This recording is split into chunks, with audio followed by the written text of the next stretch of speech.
Okay, we're going live. Okay. I'm going to call the meeting of the Mapleton School Board to order 5:10 p.m. on May 18th. Good start. Thank you all for being here. We're going to start with me saying the mission. Our mission is to provide a safe environment where students are encouraged and empowered to reach their educational and personal potential. We strive to base all our decisions on what is best for students. And then we'll move to our flag salute. Rubber doesn't move. I pledge allegiance to the flag of the United States of America and to the republic for which it stands, one nation, under God, indivisible, with liberty and justice for all.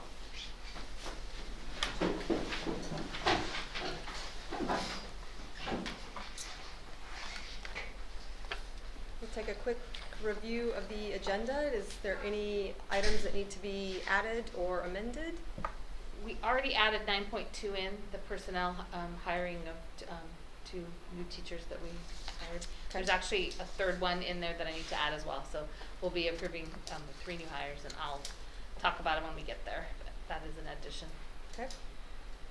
I would also like to add an item under discussion items, so 10.1.6, and just talk briefly about the transition plan, the superintendent transition plan.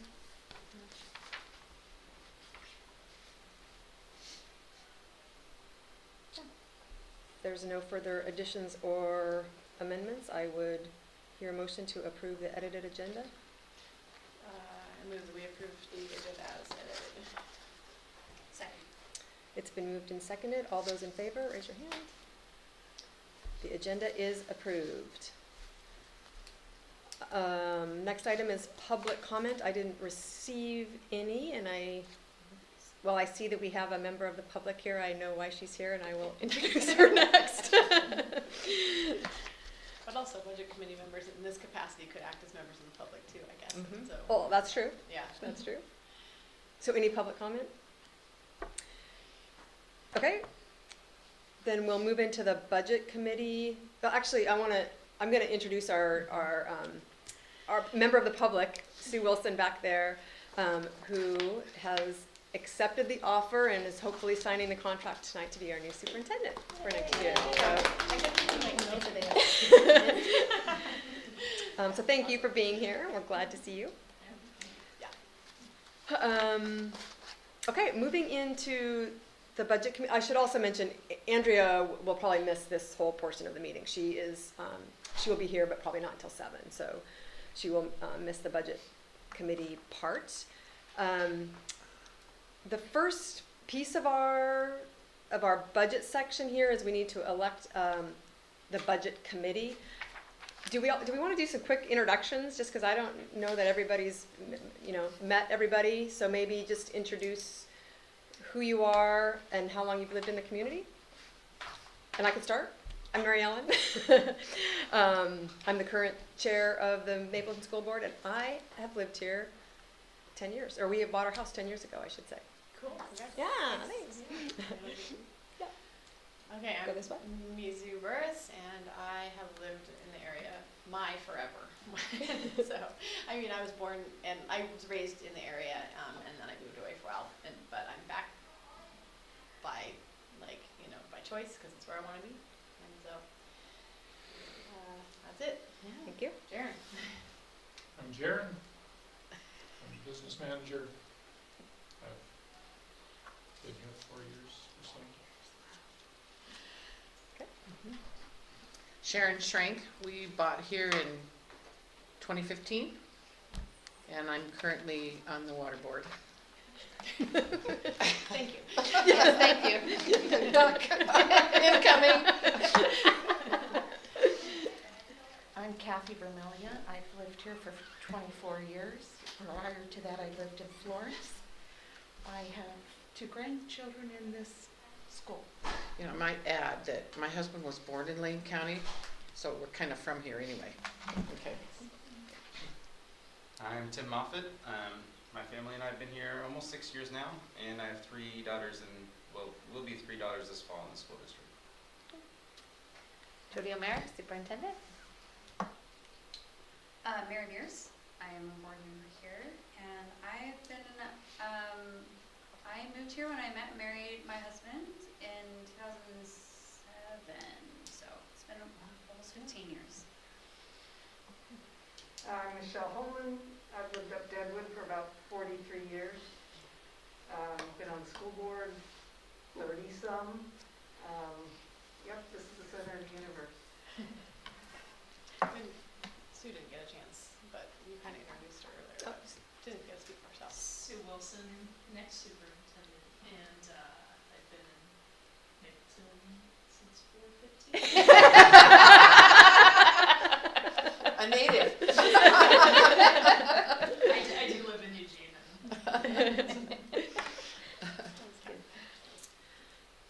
So the proposed budget committee then would be the four of us, our board members that are here tonight, and the 3 committee members.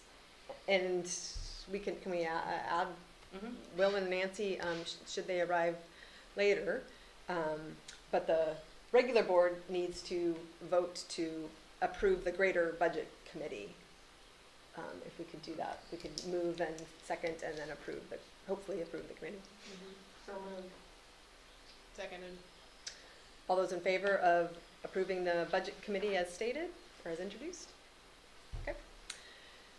We also need to elect a chair of the budget committee who will kind of manage the meeting tonight as we go. It can be anybody on the committee. I nominate Sharon Shrink. We just met. I have an amazing intuition. Oh, Lord. It's mostly an honorary title. You can have the gavel if you want it. I know. You can go with the gavel. You just move us through the proceedings, and I think you're Okay, qualified. all right, yeah, maybe I can do that. Yeah. If I just read it off of here, right, Emmy? Yep. Okay, Yep. perfect. Okay, Sharon Schrank will be the budget committee chair. Perhaps she could introduce our next Actually, we're item. supposed to vote. We have to It's a elect. formality, but we do have to vote. It's got to be moved and Okay. moved, and someone's going to second. Okay. Did you move? Is that what you said? Yeah, man, I moved to Sharon. Okay, I will second. All those in favor of Sharon Schrank being the budget committee chair? It's approved unanimously. And the next item will be item 5.2. And that will be presentation of the budget. She knows what she's doing. She does, I know, she's experienced. Okay, so I'm gonna go ahead and skip us through to, you'll notice the table of contents and then introducing what is the budget and then the key dates. The budget committee, which is comprised of the board members and the budget directors. And then I'm gonna read off page 7. I'm gonna actually read the superintendent budget message for those who are watching it live stream. So, the 2021-2023 biennium saw an unprecedented $9.3 billion state school fund investment with additional $2.0 billion in funding for the Student Success Act. Based on the governor and the co-chair of the Ways and Means Committee's proposed state school fund, the budget we have prepared is based on $9.3 billion in state school funding, K-12, for the 21-23 biennium. The Federal Elementary and Secondary School Emergency Relief Fund, which you will hear is going to be referred to as ESSER, provided additional funding to offset additional costs associated with meeting COVID safety protocols and procedures outlined in the Ready Schools Safe Learners guidance. These additional funds, combined with the Student Investment Account and High School Success Act funding, have allowed schools to weather the economic storm caused by COVID. Although it is highly unlikely we will see state school fund levels reach the levels needed for public education to be fully funded going into the next biennium, this is what we project will be a balanced budget for our district expenditures. Therefore, our budget recommendation represents an increase in staffing to support the needs of our students as we return to in-person instruction. We understand that if the state changes the student calculation ratio for the next budget biennium, we could face cuts, and if legislation does not meet the projected budget requested to them from state officials that have been prepared. We continue to feel the impact in education and in our school district from the results of COVID. These impacts are felt both in the mental, emotional, and academic areas of our staff and students. We will be dealing with these impacts to our staff and students for years to come. Acclaimed self-motivator Tony Robbins said, "No one's life is a smooth sail. We all come into stormy weather, but it's this adversity, and more specifically our resilience, that makes us strong and successful." Our focus continues to be how we find success and strength through the storm and build more resiliency within ourselves as a district and especially for our students. There are many accomplishments from our staff and students that bring a great source of pride to our district. We have completed our goal of providing in-person instruction for our students every day this year.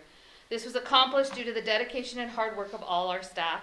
Our staff continue to have high expectations for educating the whole child that we serve in our district. We continue to strive to provide the highest quality education and the necessary skills that our students deserve. This proposed budget expresses our efforts to provide students with a comprehensive and challenging educational program, meeting graduation requirements, maintaining class sizes, providing continued opportunities for co- and extracurricular activities, providing increased social, emotional, and mental supports, and providing the necessary supplies and materials for staff and students to excel. There are several ways in which we are working to create strong student-centered approach for the 22-23 school year. Increasing instructional opportunities for students in career and technical education, College Now classes, and the arts. District-wide professional development on social emotional learning, trauma-informed care, and restorative practices. Expanding elective opportunities to enhance student learning. Exploration and career readiness upon graduation. Expanding the opportunity for high school students to take dual credit courses in partnership with Lane Community College and Willamette Promise. Continuing training of staff on ALICE, suicide prevention connected to Addie's Act legislation, and positive support systems for student management. Developing the portrait of a graduate that includes the opportunity for students to receive an honors diploma. Continued and expanded partnerships with Elevate Lane County, Lane Community College, Willamette Promise, and U of O, and additional community colleges for post-secondary opportunities. Continued academic title supports, high school credit recovery opportunities, and learning recovery during the summer months, and additional staff to support social emotional learning at the elementary level. We will continue to maintain a healthy ending fund balance to assist us in weathering any of the uncertainties of the funding levels provided by the state or enrollment influxes that may occur. With the future of school funding in Oregon continuing to be so uncertain, we believe we can weather the winds of the economic uncertainty we face for the next biennium with minimal impact on our students, staff, and community. I appreciate the hard work and dedication of the Mapleton School Board and the Budget Committee members. Special thanks to Jaron Ricks, business manager, for the many hours he put into this document, and to the entire Mapleton School District 32 staff who implement budgets, the dollar and cents, into genuine care and concern for our students. They are truly the best educators to work with, and I'm fortunate to have them as partners working for our students of our district. This budget is a sincere attempt to do just that, and it is a budget that gives our staff and educators the opportunity to help each student reach their fullest potential.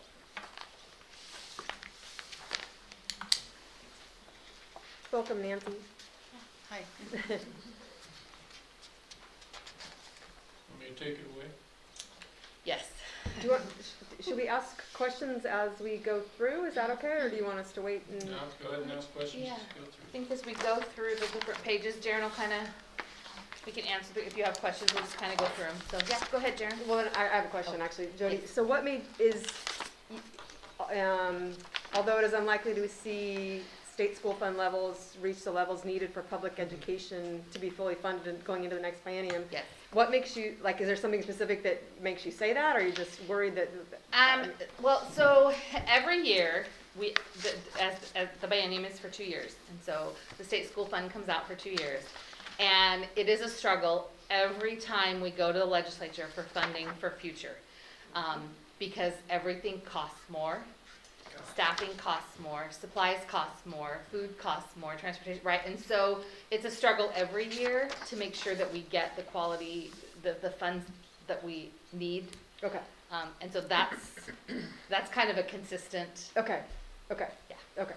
yeah. And But yeah, COSA and OSPA, I think, I mean, typically at our conferences, they'll talk about a level that they would like to be, what they consider fully funded. mhm. And, that's what they talk with the legislature about when they're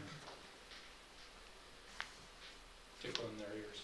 Okay, but you're not particularly hearing that there's gonna be a No. huge cut, you just No. are kind No. of covering your. No, and covering it's, that. it's Okay. right now with ADM fluctuations because of COVID. You know, a lot of Yeah. schools, ADM has not, and that's our average daily membership, which is our enrollment, has not recovered. We are down a little bit, not significantly too much right now, but, you know, with the influx and fluctuation of what that looks like for the next few years, right now it's status quo, but they could change that as well. It's never not been a problem. Yeah, it's always, No, I get funding's, that, yeah, I get funding's that. always, yeah. I don't remember what you write every year, and just No. wanted to make sure that that wasn't something specific that No. we have to be watching out for. Okay, good enough? And really, with how well the state has done, I mean, when presumably everyone filed their taxes and got the kicker, I mean, the state has done quite well despite COVID the past couple years, so. I'm not gonna hit too much of this, rest of this narrative unless anyone has questions, if you've looked at it. We have textbook adoption, we're doing language arts this year to go into next year, and we have math next year. Which page are you on, Darren? I'm just 9 at the moment, Still on it. just Uh-oh, I'm way ahead. hit highlights. We have high school football uniforms for Oh. the uniform schedule. That's just on a rotating basis. Kind of lots of acronyms, lots of definitions. Keep those handy. Allocation graph, page 16, 71% of our money is general fund.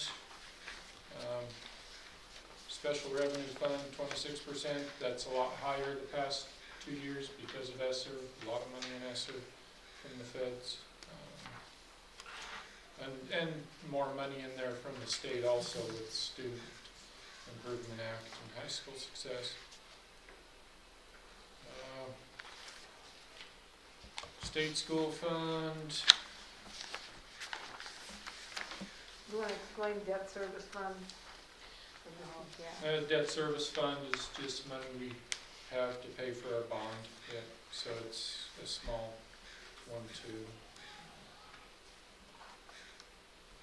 So that's part of property taxes, goes to pay for our bond, and money comes to us also, but it gets spread out amongst the state. Page 20, a graph there, 49% going to instructional, 25% going to maintenance and transportation, 13 to administration, administrative support staff, 8% other support services, and 5% transfer funds or contingency. So yeah, majority of the money going to instructional and maintenance and transportation, so 75% going to taking care of the buildings, getting kids here and teaching them. Major sub-functions, just definitions of them, and then generalized info. These are starting on page 22, it's the functions all summed up from the budget we'll be looking at.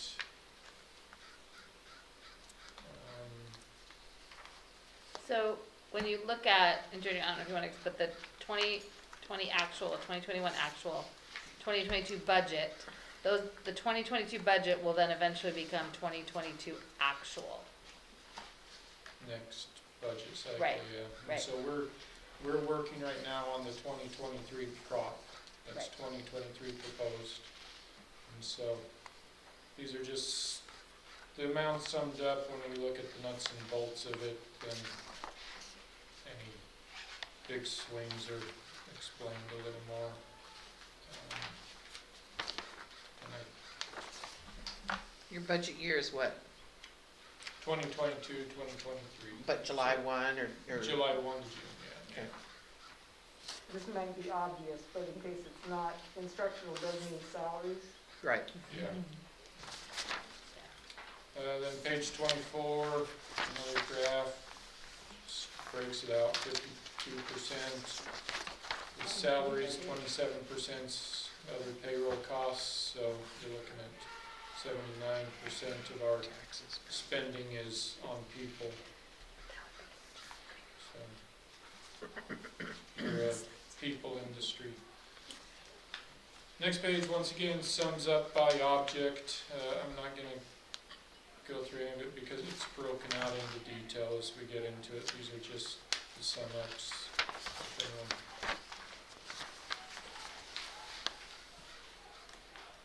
On to page 28, our bonds. We have 3.65 million outstanding currently. That's the only debt that we have. And so we have an amount that we have to pay each year on that. And Fund 400, don't use Fund 400 anymore. So. Now, into the nuts and bolts of it. The new page 1. Let me bring it up on screen so people are at home can see. And in the event that anyone watching at home wants to access the budget on our website, you go to District, Business Office, then you have the 2022-2023 proposed budget, which will change to approved and adopted once we do that.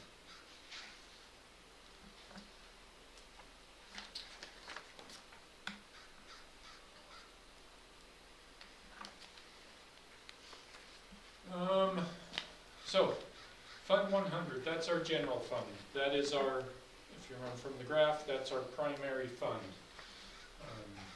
We have income coming in, current year taxes, estimate, prior year's taxes is just all stuff that the county collects. We have, if you were there for the Budget 101, the state sets a permanent tax rate that we have to charge. And so the county collects that amount and it goes to us. That pays for our bond and the rest of it comes to us and gets leveled out with the rest of the state. If another state has tons of taxes, they don't get as much state school fund. It all goes into one big pot and then gets divvied out. So we have money coming in, county school fund, and then the state school fund. So total, kind of from the state, 2.8 billion or 2.8 million. I wish it was 2.8 billion. Yeah, That'd be awesome. Life would be so easy. Yeah. Other local revenue, so interest on investments, seeing interest rates heading back up, so budgeting a little more there. Admission fees, property rental, miscellaneous, that's income from our credit card rebates, ESD apportionment, money that we get back from Lane ESD for not spending everything that they appropriate to us. Sale of assets if we get rid of anything, heavy equipment rental tax.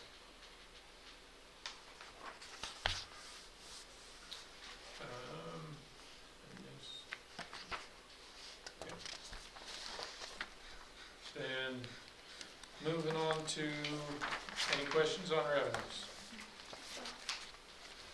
Will? Well, Yep. You're right there. Thank you, I'm so sorry to be late. Oh, No. you're fine. Yep. Coming. You must have driven fast, man. I did. I've been driving that fast since Blue River. Oh, we've actually just started into the meat of the Yep. budget, so you're. So we're on, so midway through your budget packet, we're on it resets back to page 1 midway through. So Okay. we're on, that was the revenues.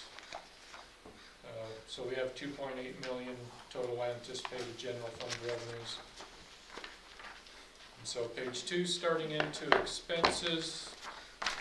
So if you notice so we have our account number, the object code, we have our 2 years of actual data, this year's budget and the proposed.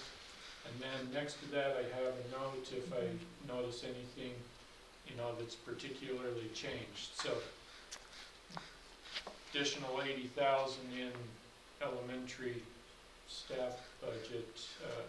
That's shifting preschool over. We are out of grants for that, and so it has to come out of our general funds, and shifting a little bit of the PE and art teachers over since they teach over there for class. Most of the other ones up kind of relative to that based on, because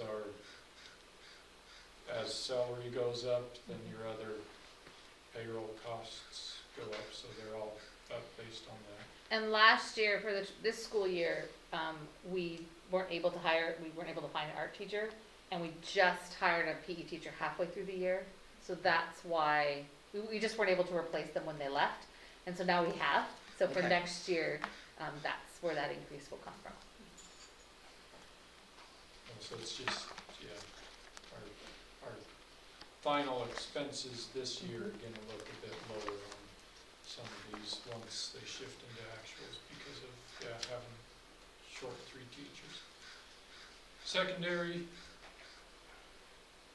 and I've dropped the zoom on this a little bit.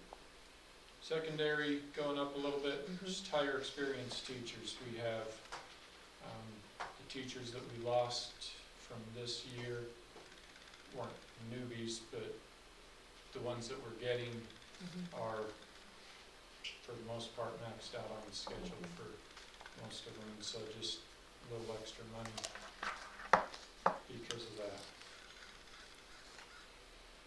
Which might see our state school fund go up just a little bit since there's an Right. adjustment for experience. Yeah, so the state school fund, they adjust it depending on the level of experience of your teachers. So if you have brand new teachers that don't have a lot of experience, you don't get quite as much from the state school fund, whereas if you have experienced teachers, you get more. So that will help balance that out. Yeah, they just take Yeah. it based on state average Yeah. and stuff, and so it's, I know. You should get more money for less For the- experienced yeah. teachers so you can support them. Right, Yeah. right. But, yeah. Yeah.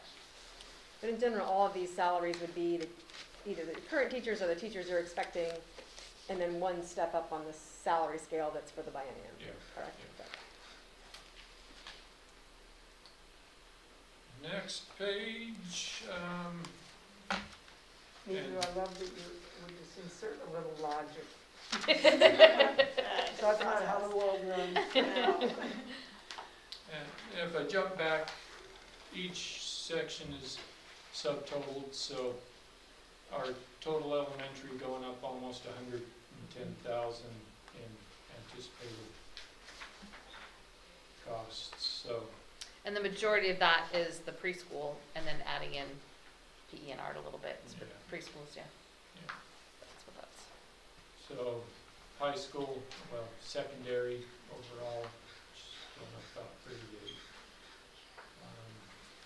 Supplies and materials for the secondary, additional there. Middle school extracurricular, those are stipend positions, that's probably the student council position. All of that's just the same, stipend hasn't changed. Secondary extracurricular, same thing, just stipend positions, no changes in that. Special education,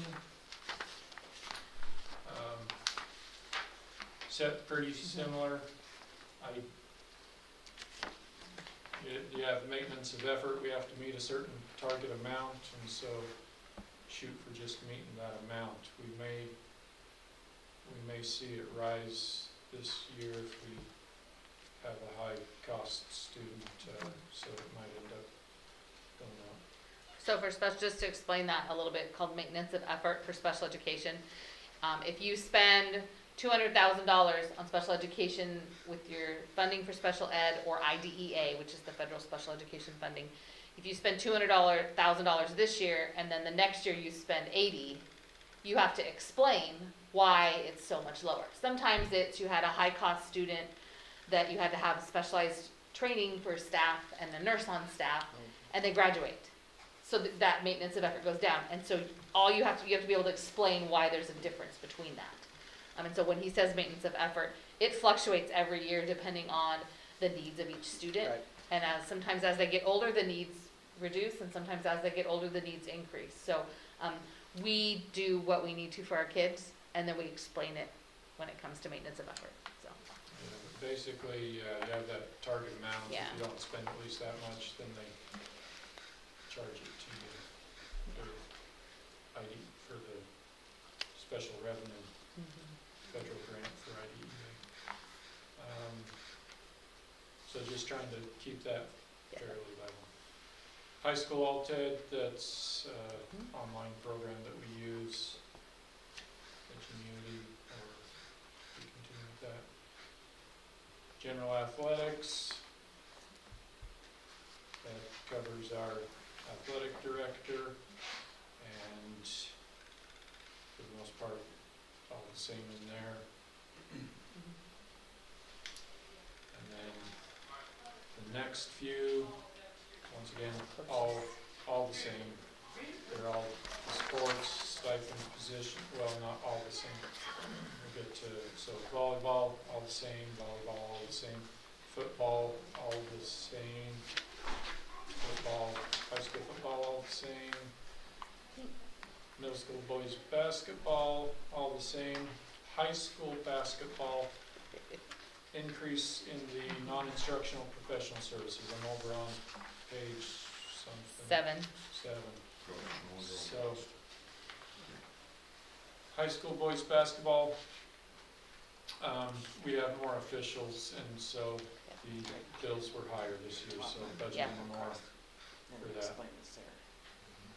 Yep. So for both boys and girls basketball, there's 3 officials now instead of 2.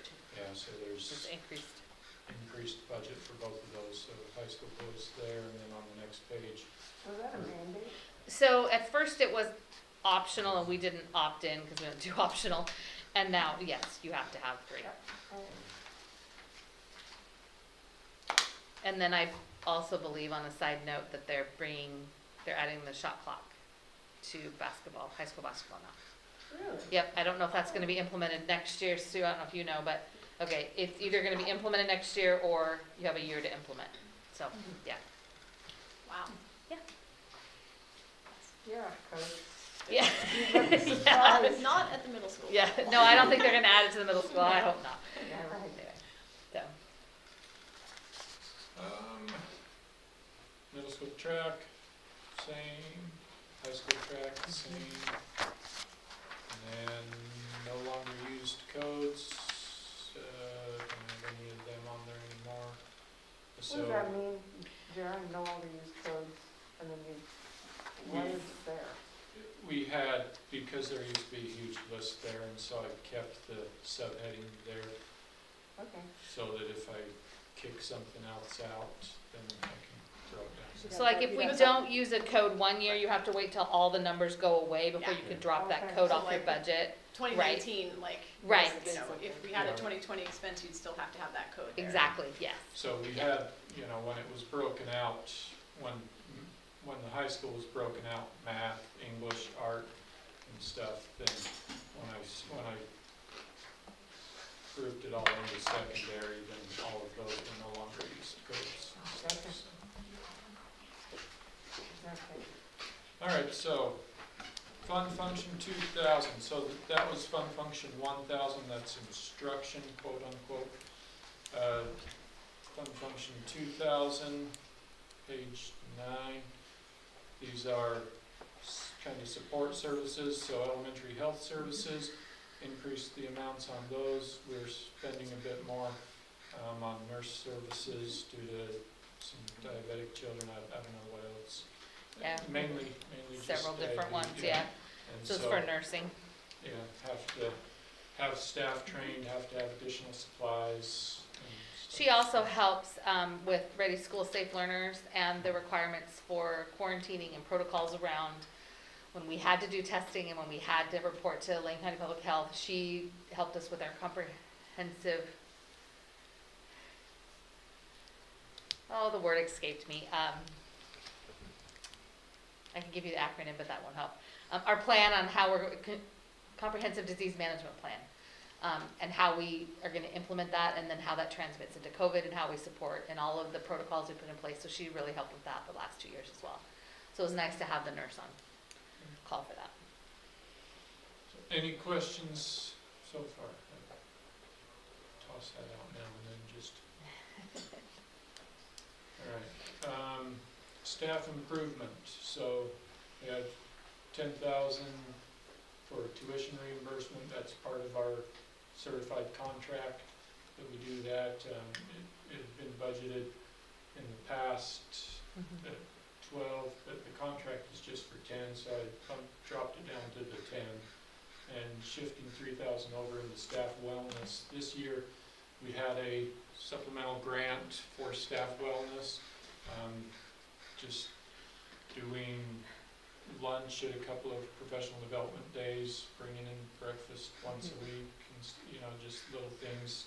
So, just try to take care of the staff a little bit. So just shifting that, instead of 12,000 in tuition reimbursement, shifting some of that into staff wellness, just to try and, improve morale, keep morale up and stuff. So food is always, Yep, food's good. people like it. So with your contract cap, so basically the tuition reimbursement is like if the teacher was taking a course to get a new endorsement or something, correct? Correct. Yeah, if they, basically anything that helps toward, helps their education that is related to stuff, they get prior approval. They're supposed to get prior approval and then turn in their transcripts to me and their paid tuition and stuff, and then we reimburse that tuition. So it's 10,000, regardless of, the cap to me says that then, let's say 5 teachers requested $2,000, then the 6th teacher wouldn't get anything.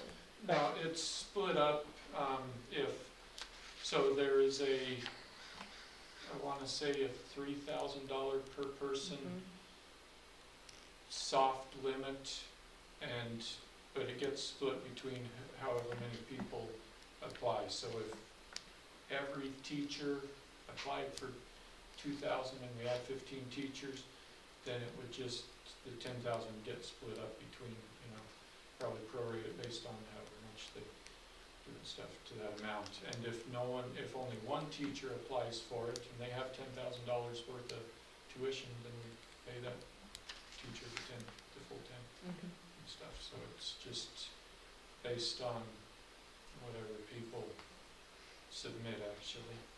And as you can see, in 2020, we didn't have a whole lot submitted, whereas these past 2 years we've had 2021's actual, we used it all up, and this year, I don't know, we used it all up this year, but we had maybe 6,000, I don't remember, maybe 6,000 at least, but yeah. Board of Education, increase in the audit services. They charge more for SIA, an additional fee for additional things they have to do for that, so just upping the level on that. And then legal services, just a little extra in the event that you have to deal with any contracts. Legal fees add up pretty quick, so nice to have some money budgeted there. As you can see, in 2020 we spent plenty then and stuff, and so it's contract review, litigation, whatever, legal stuff. Otherwise, pretty similar. Advertising up just a little bit. There's a additional site we're using for job posting to COSA. If I remember right, that's what, more just to be able to get jobs out more. Office of the Superintendent. These next 3 or 4, there's kind of big swings in the amounts because the administrators are shifting around, so.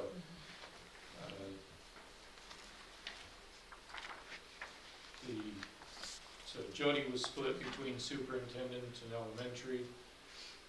Sue's gonna be split between superintendent and high school, and Brenda's shifting over to elementary and splitting her out into SIA, also for social, emotional stuff, and so there's just some big shifts in that, in those amounts and where they fall.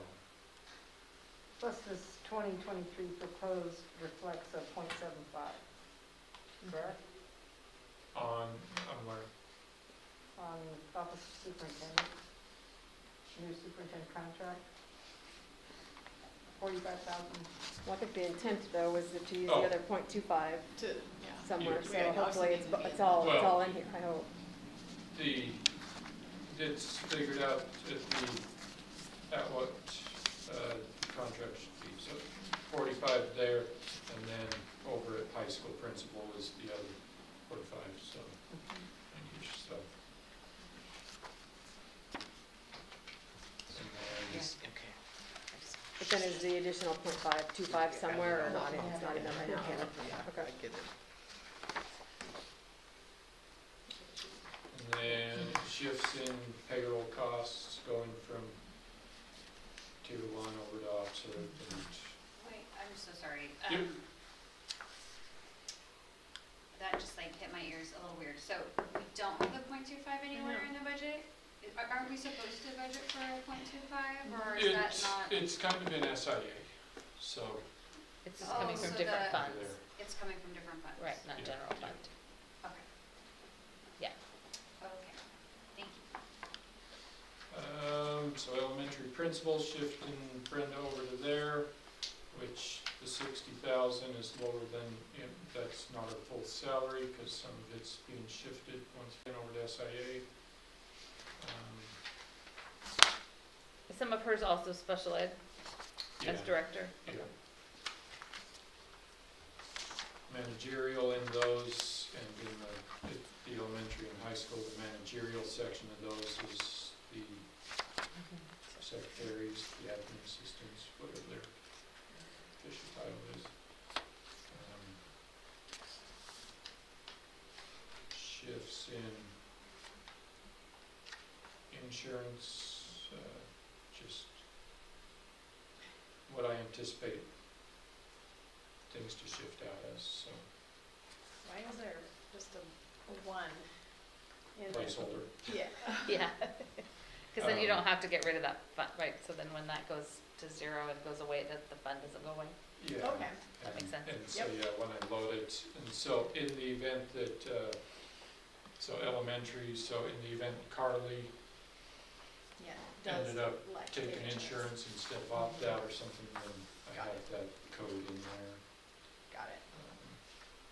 And I usually budget all to insurance instead of budgeting to insurance stipend, because if I'm planning insurance for a person versus stipend, insurance costs a lot more, generally speaking. But I tried to make it a little more realistic this year, just to, because I wanted to see how the numbers actually shake out in real life. And so trying to, that is how I anticipate it playing out. Fiscal services, that's me, keeping it fairly similar, shifting some over to, possibly over to high school success for CTE, if I teach CTE class and stuff, so. And technology, that's needed, so,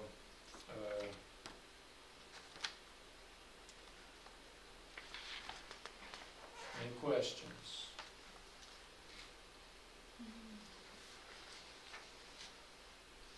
Maintenance. It's staying pretty similar. Additional increase in the alarm, security fees for our monitoring of all that. They switched over to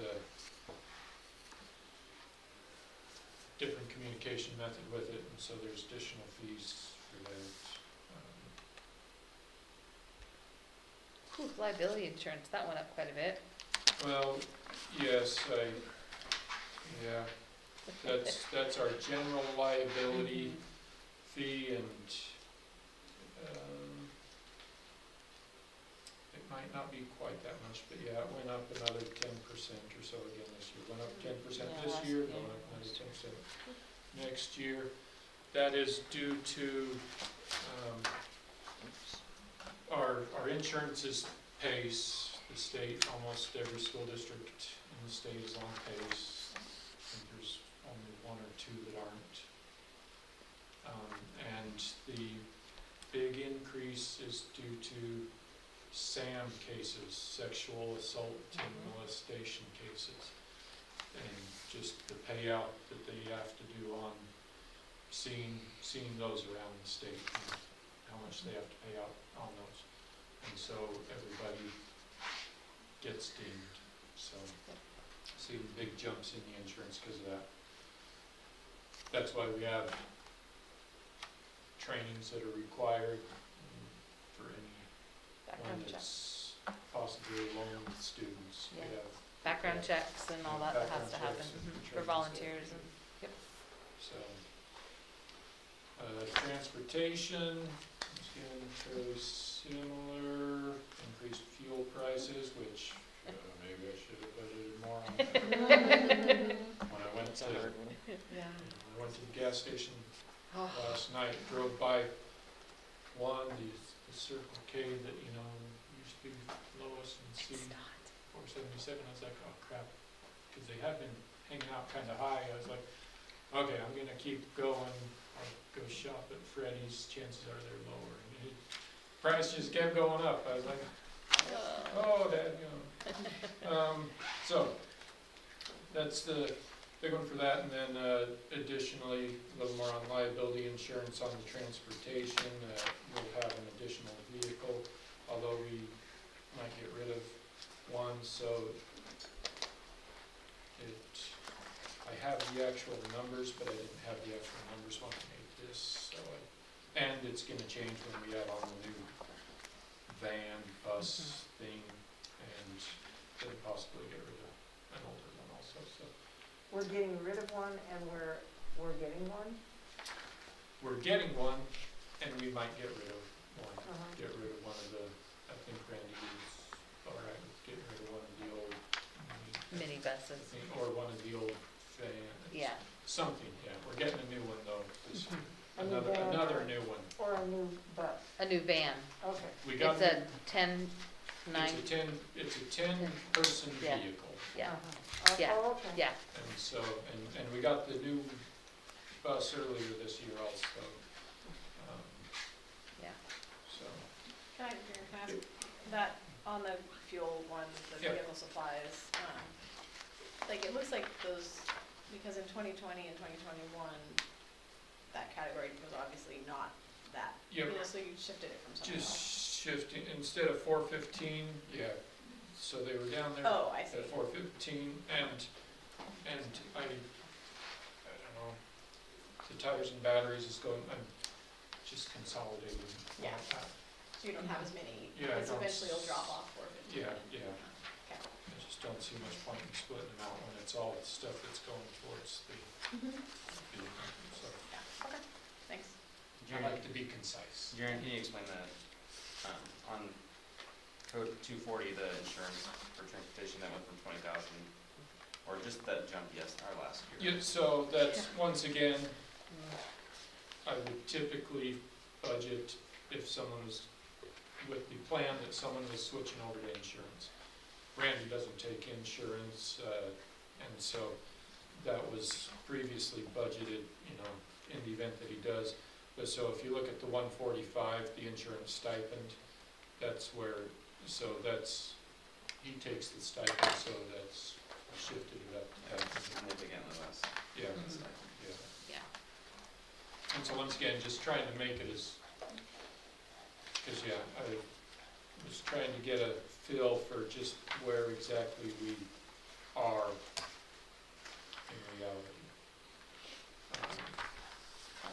So on your 2023 proposed for the gas, Uh-huh.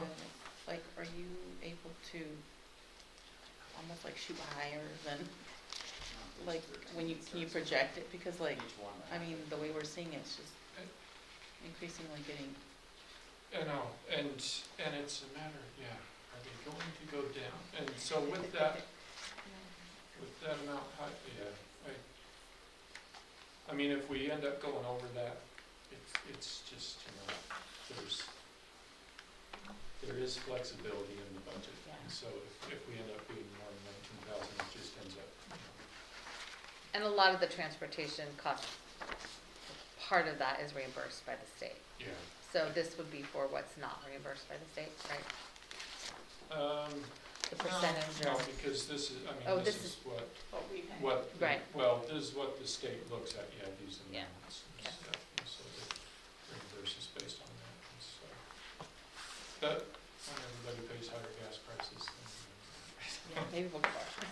but, yeah, and that's, yeah. Overall, we hope to keep it around these budgeted numbers, but,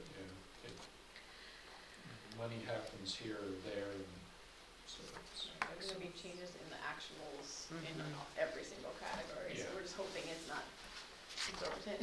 The main thing is the total, that's what the auditors tend to look at is my total spent, my total revenue, my total expenses, and how they compare to, because, yeah, I can't spend more money than the total, so. Sped transportation, that's another one that could end up going up if we have a high cost student that we need to do additional transportation to. I was just budgeting for what we have currently, Yeah. and so we'll see if that ends up happening. So, But like expenses like the gas, like the vehicle equipment, that also includes this. yeah, yeah, Yeah. yeah. Okay. Staff recruitment, so that's where the additional advertising is for COSA. Yes, I don't know. Oh, the other advertising I think is for budget advertising, things that I have to send to, things that I have to have advertised. I think those rates have gone up, so just looking for that. And then some more no longer used codes. Those are just trickling off. They'll be done next year. And so total 2,000, function 2,000 support services overall, down $22,000 about from the previous budget, but once again, that's shifting the administrative costs over to SIA a bit, and so that's why overall it's down is some of that shift. Transfer of funds, so these are functions 5, 6, and 7,000. Transfer of funds, planning the usual $150,000 transfer.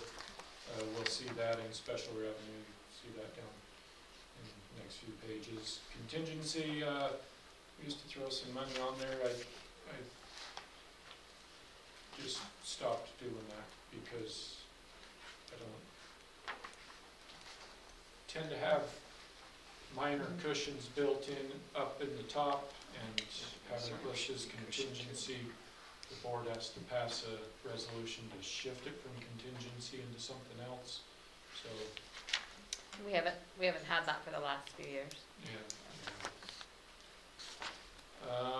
So, the total general fund operating expenditures, $3,006,044. Maybe I should not keeping up on my scrolling on Oh. here. Jump down to where we're at.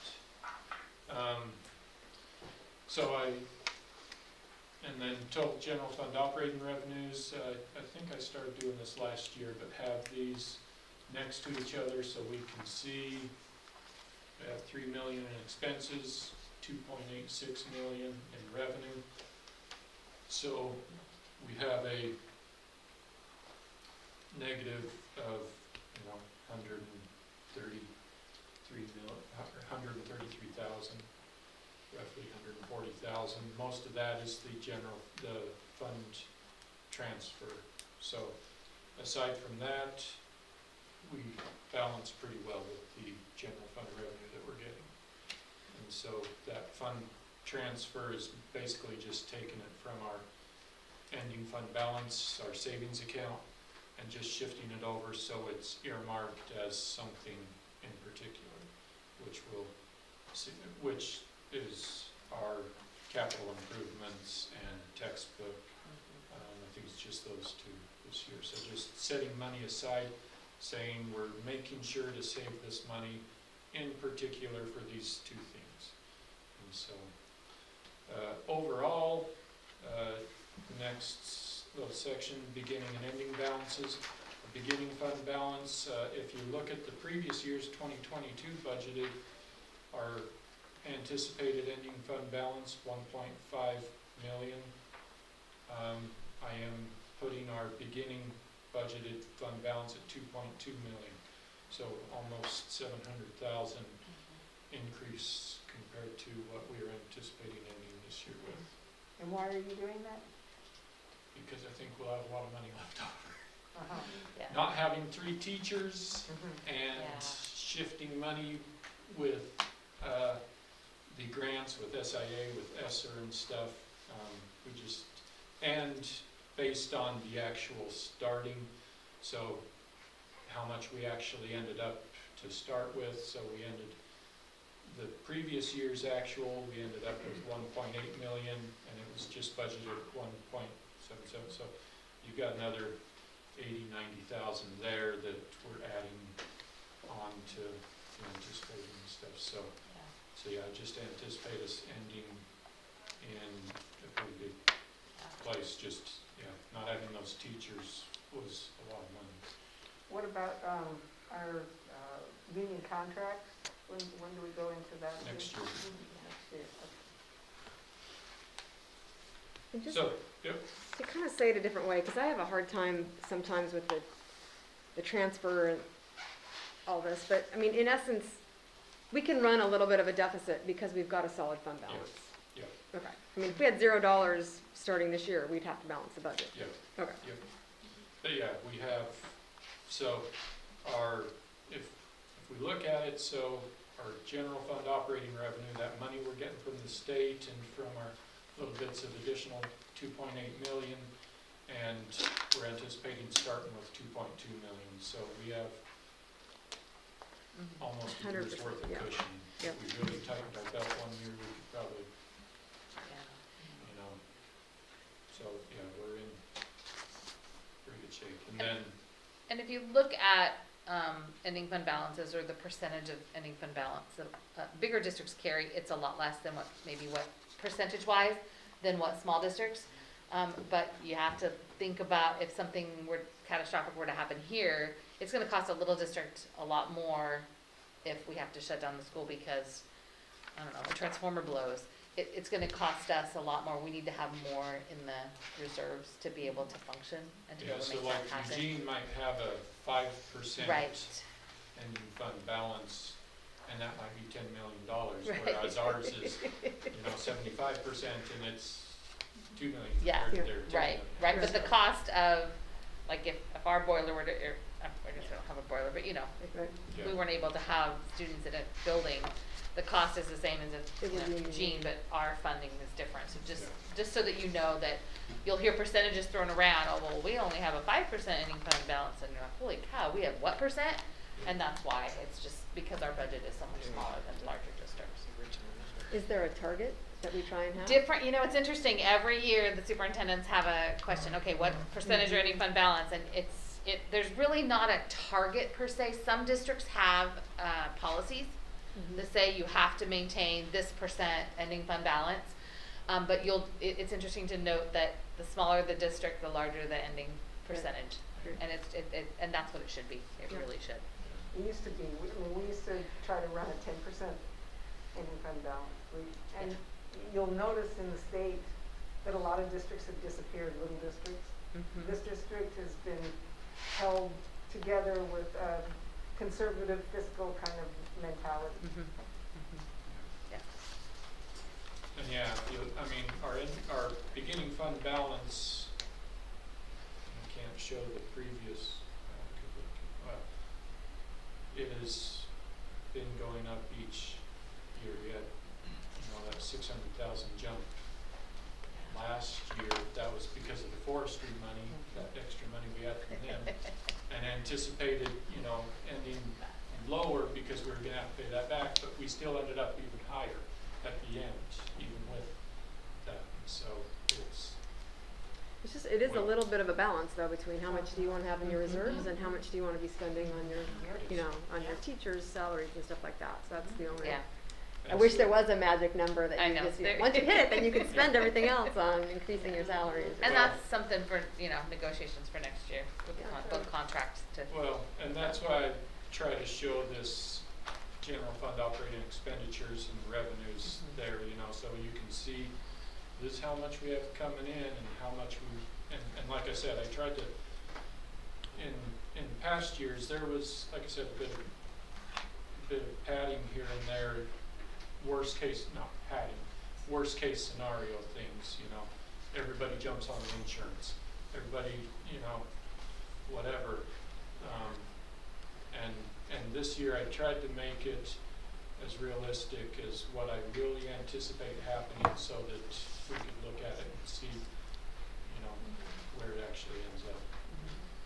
There's a general philosophy in education that we shouldn't have to do this dance like this, that we should just be fully funded.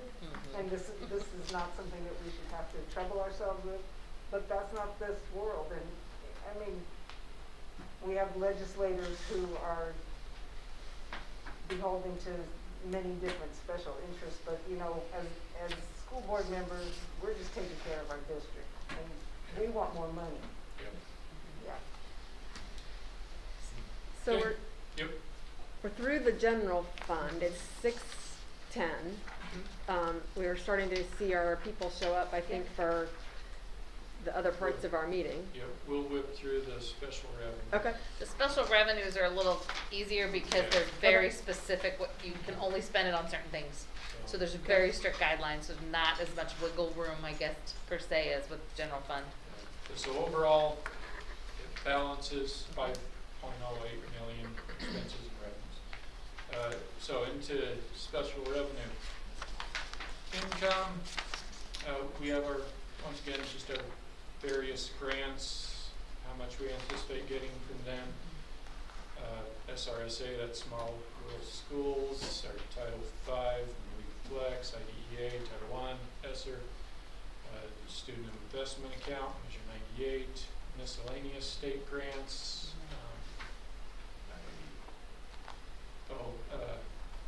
homeless grant, carrying a bit over. Local funds, preschool money is gone, so that's not on there. State school transportation depreciation, I put it on there. Transportation beginning balance, getting some money in there. And then the textbook inter-fund transfer there. Fund 262 R5200 textbook interfund, that's 25,000. So once again, taking money from the general fund, transferring it over to there to say we're saving this money specifically for textbooks, so that we have that available for that. And then next page, PERS and retirement fund. That's money we set aside last year and this year for additional PERS costs that we see if we have someone reevaluated, and for the retirement stipend that we provide.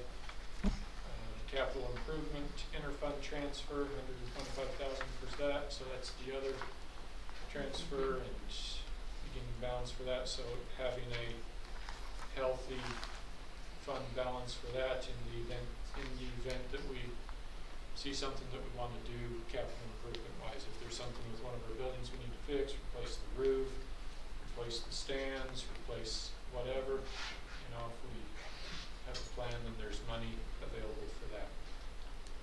Other little ones, YTP, miscellaneous student body funds, just listing those as the same as they were.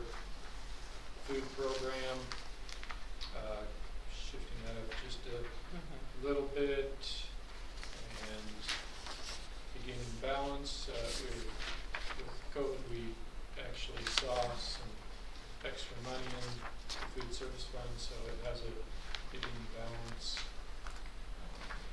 Any questions on YTP, what? what's YTP?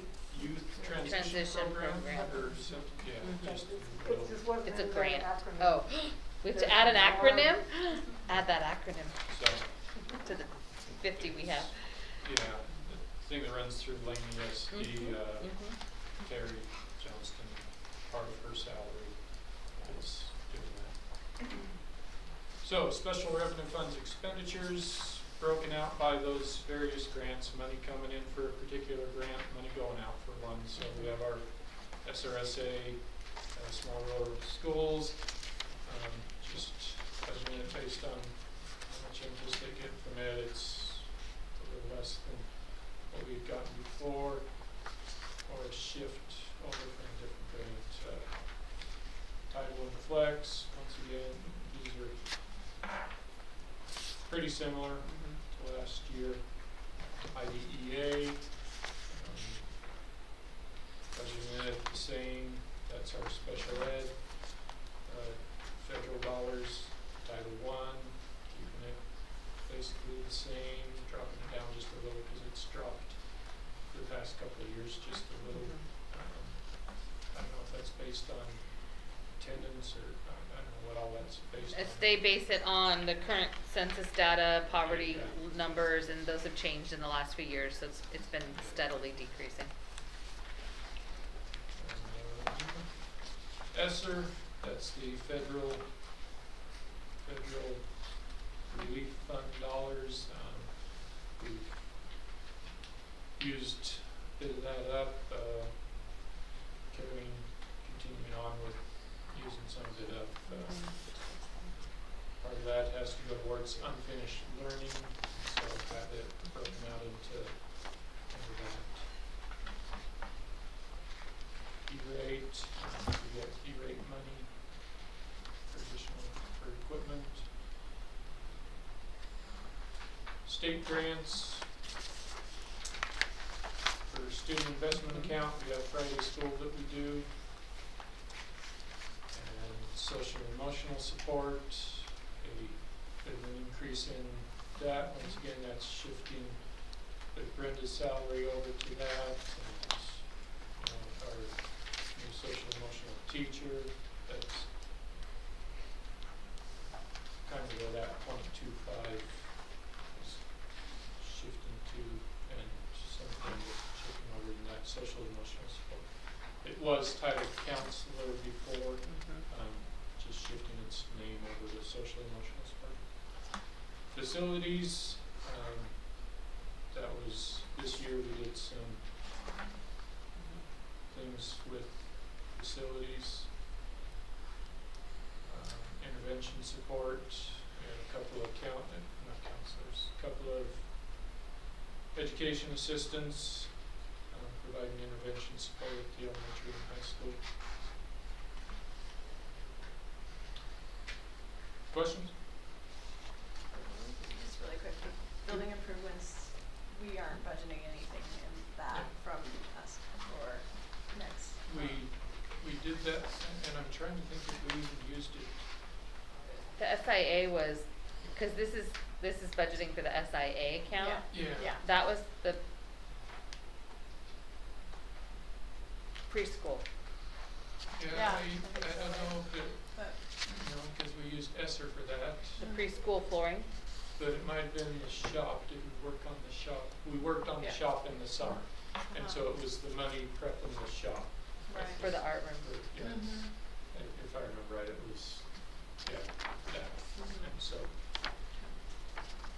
But no, not for this year out of SIA for Yeah. building facility. That's just a one and done. Yeah. Measure 98, just planning similar. That gear was nothing that we have anymore. That was federal money through the state, more COVID money. So that was there, so we don't have to bid. Miscellaneous state grants, there's just some little bit of money in there once again for the homeless grant that we have. And this year we had bus one, so that's not there anymore.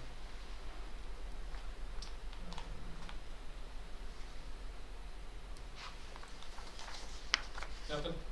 Questions? Next one, local funds, preschool. We don't have any special revenue grants for, we don't have any grants for that, so nothing in the budget for that. Transportation, past 3 years we've been working on paying off one of the buses. It's all paid off, so nothing in there. Textbooks, had budgeted this year to buy plenty for language arts, budgeting next year for math, so just spending, just planning on using up all our money in there. So we have set aside for that. PERS retirement fund, this is one of those worst case scenario items. In the event that everybody retired that was working at the district and took a lump sum of their potential benefit, then it's how much it would cost roughly. And then additional monies for PERS in the event that we have anything, those amounts are kind of worst case scenarios that in the event that those happen. Capital improvement, have $150,000 budgeted for repairs and maintenance, so in the event that we needed to do something, that gives us a pretty good budgeted amount to be able to repair a building or fix something if we have a project that we want to move forward with this year, then we have some money budgeted to be able to do that. Miscellaneous donations and grants, I can have it, and if there's miscellaneous little things that we get, like the staff one this year, it wasn't in the budget because we didn't know about it, but that's where it shows up. YTP grants, the money same as last year. Perkins grant, I didn't budget anything in there because I don't know if we're doing anything with that this year. Student body, just kept it the same. And then food services, once again, kept it pretty similar. Really increase, added 5,000 in for replace equipment in the event that we want to use any of the, we have that starting balance in the food program, so in the event that we wanted to replace something over there, we could use some of that money to replace something. Fresh fruit and vegetables, similar, no longer used codes, nothing in those. Overall, total revenue fund expenditures and revenues, 1.8 million. Debt service fund, 213,000 in revenue anticipated. That is anticipated, and then 213,000 in expenses. What we have to pay for bond. With a little, there's been a little bit of carryover, so just a little bit of carryover in that based on if they are able to collect more revenue. Depending on how many people don't pay their taxes and stuff. Yep, you never know. And then capital improvement fund, nothing in there. It's just stuff that's waiting to disappear. Very end, 7.1 million expenditures, 7.1 million revenues, balance is up. And so that is the budget. Any questions? I'd like to congratulate you for Yeah. hire you. Yeah. Wasn't it? Yeah. It's a very complex and beautiful thing. It's a lot of work. Yeah. Everybody agreeable with the budget? What was that? I said everybody's agreeable with it. So do we approve it or do you do the? It's You- all of us. Yeah, you'll call for a motion for it, yep. Okay, I make a motion to approve the 23 budget, proposed budget. I'll second. Okay. And All then, all in yep. favor? Yes. Okay, carried. Great. Woohoo! Yay! Good work. First try. That's exciting. First Yeah. try. Yeah, if So- you want some Thank you. pushback, I mean, we can. No, Nancy. We're running late. Yep, yep. So we won't need our June 1st meeting. Yep. You have So, faithfully Free up your carried out time. your duties. budget committees, Thank all you. done. Yeah. Thank you. so much. No, you have to Think stay. you wanna stick around? I do? Oh my gosh, thank you guys Yeah, so thank you much. guys. I know that's a lot. Wow. And if you have questions, just because You guys did all the we work. have approved it, I doesn't know what mean that's that like. If you have questions, you can always call Yeah. Karen, because that's a lot of information. Yeah. It is, we can take this, right? Yeah, water Yes, is like take 4 it with pages. you and, yeah, yeah, This is like 60. yeah. Thank you guys so Thanks so much. much. Thanks. Yeah, let me know when you wanna come next week. And feel free to stay if you want to Yeah. participate in the rest of the meeting or listen, like observe the rest of the meeting. So I just don't mean you don't have to leave. Thank you, Sharon. If you wanted to go through. I don't think it matters. You can stay so in your much. I seat hope I see there you or you again. can move back, I either hope one, so, whatever you yeah. want. Yeah, you're just hang around Yeah. there, Yep, yeah. My seat's warm. You Yeah, can, like- good, stay. Thanks, Will. Thank you for reminding me. I'm gonna go because I've been busy since 7 o'clock. Oh. 6 o'clock, Yeah. no dinner. I just Oh. jumped in the car and Thank you ran. for No, coming. thank you. Yeah, really Thanks, appreciate Will. it, Will. I Thank you appreciate very it. much. I'm sorry I was late. No, No. it's Didn't mean it. it happens. Yep. Okay.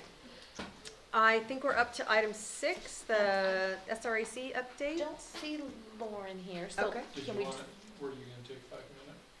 It's okay, we're running late, so. Yeah, it's Sorry. just so let's just I'm maybe, sorry, just- Jody talked too much. now normally that would be true, but this time it was Jared who talked too much. Which is not usually the. No. Yeah. Wait, you read your superintendent thing, You weren't accounting for that at this Oh, time. I gotta own that.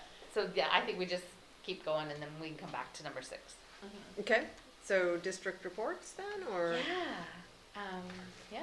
So Brenda is not here today. She's home. She's recovering, kind of trying to come back from COVID. So we're gonna have the student representative, and then got a couple of them to talk, and then I'll also give an update for her as well. Okay. Caleb, Where should I?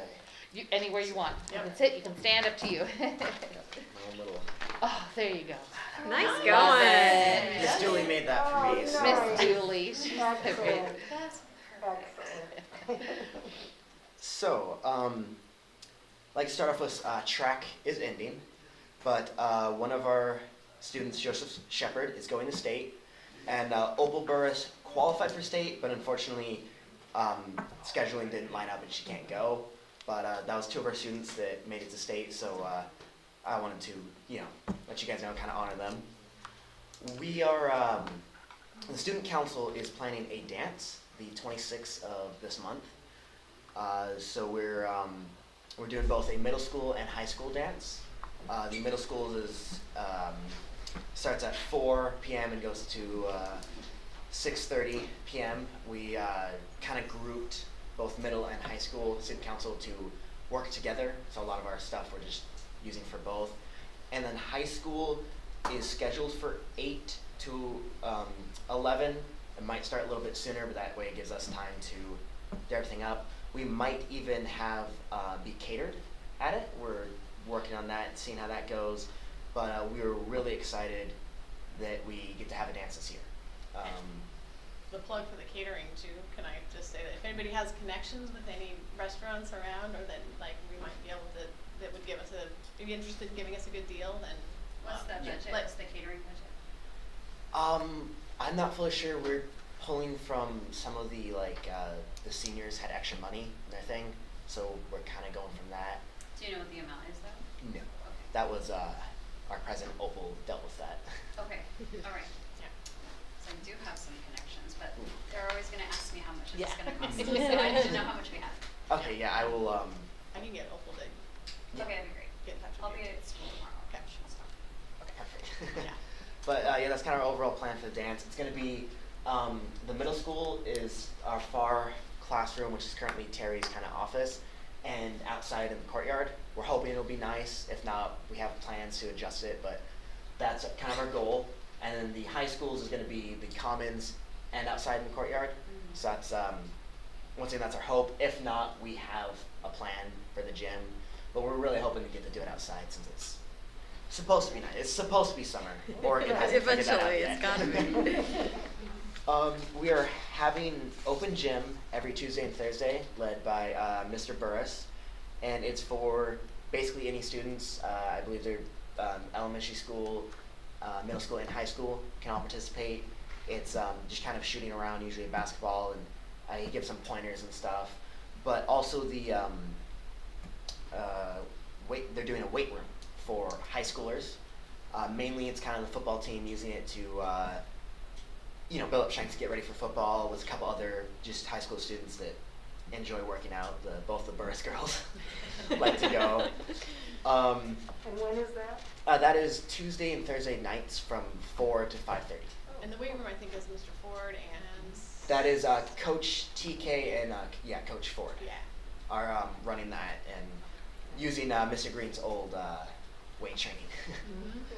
We are also, as you guys might have heard, doing D&D every Wednesday, also led by Mr. Burris. It's it's fun. We're loud, but we do that every Wednesday now.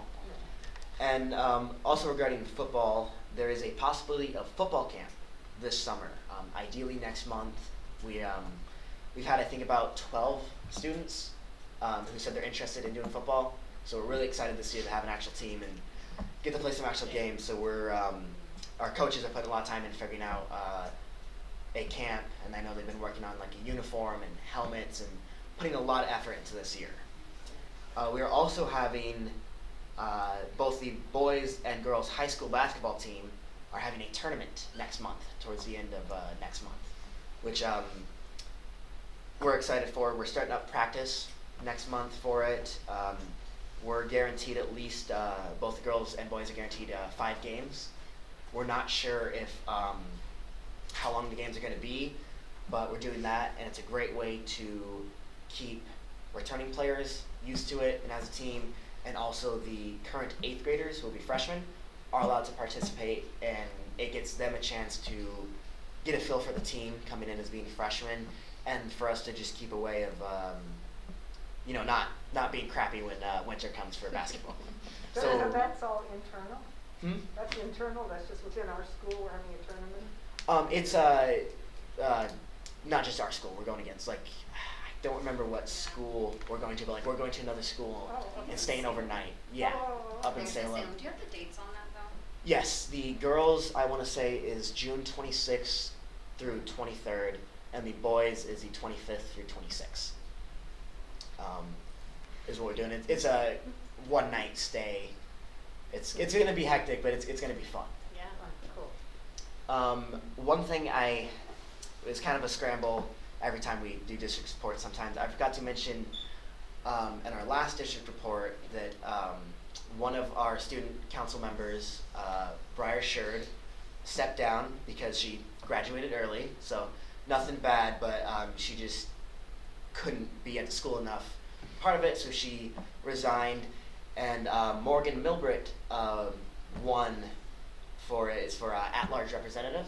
So she has been this past month now has been our at-large rep and has been on the student council. Unfortunately, she wasn't able here today to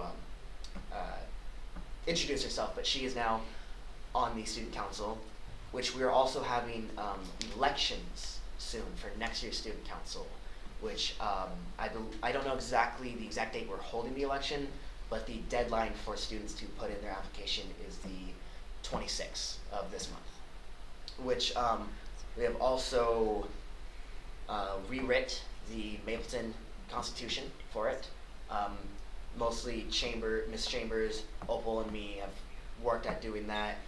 So it's going to be a little different. The roles are a little different and what each one entails, which I believe, hopefully, I think our next district report will have a more in-depth of what exactly that is. But so that will change slightly how we vote, like because of what positions we have and how we're going to implement the 6th graders coming into middle school, allow them to be able to be voted. So our like representatives won't be elected till next year, to allow like sixth graders and any students who come in, new next year, allowed to give them a spot on student council. So it's not just everyone this year gets on and then tough luck for everyone else. So we're excited about that, and that's going to be interesting. I'm actually running for president, so we'll see how that goes. You guys still see me next year. I'd sure like to see a copy of the new Constitution.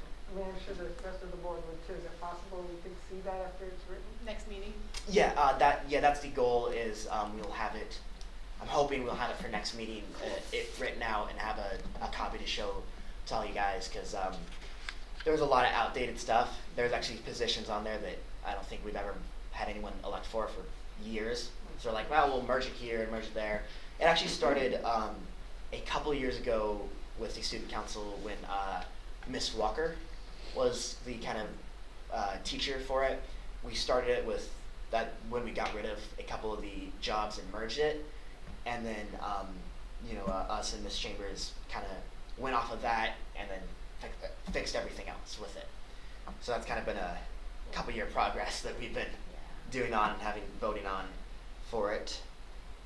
We also now have what we call, I believe, the Salty's Treasure Chest. It is a closet up by the balcony that has things such as clothes, shoes, bathroom items, and other just things that people need. And its goal is to help with for any students that are like dealing with homelessness or don't have a lot of money. They can kind of just come in, grab what they need. If they need shoes, maybe a fancy shirt for like the dance or job interviews, and just kind of whatever they need, they can kind of come in, look through, and grab a few things. Also if a student just was like, I kind of want a new shirt, they can. It is funded by grants and donations. So people have donated clothes and shampoos and stuff, and then also I believe they got a grant for it. It is ran by Miss Terry and one of our seniors, Michaela Flansburgh. I believe it is her senior project, so she spent a lot of time going and finding stuff and setting it up. She's pretty proud about it, and a lot of people are really happy about it. And that is our district reports. Excellent. Thank you. Thank you. Any questions? Yeah, any questions?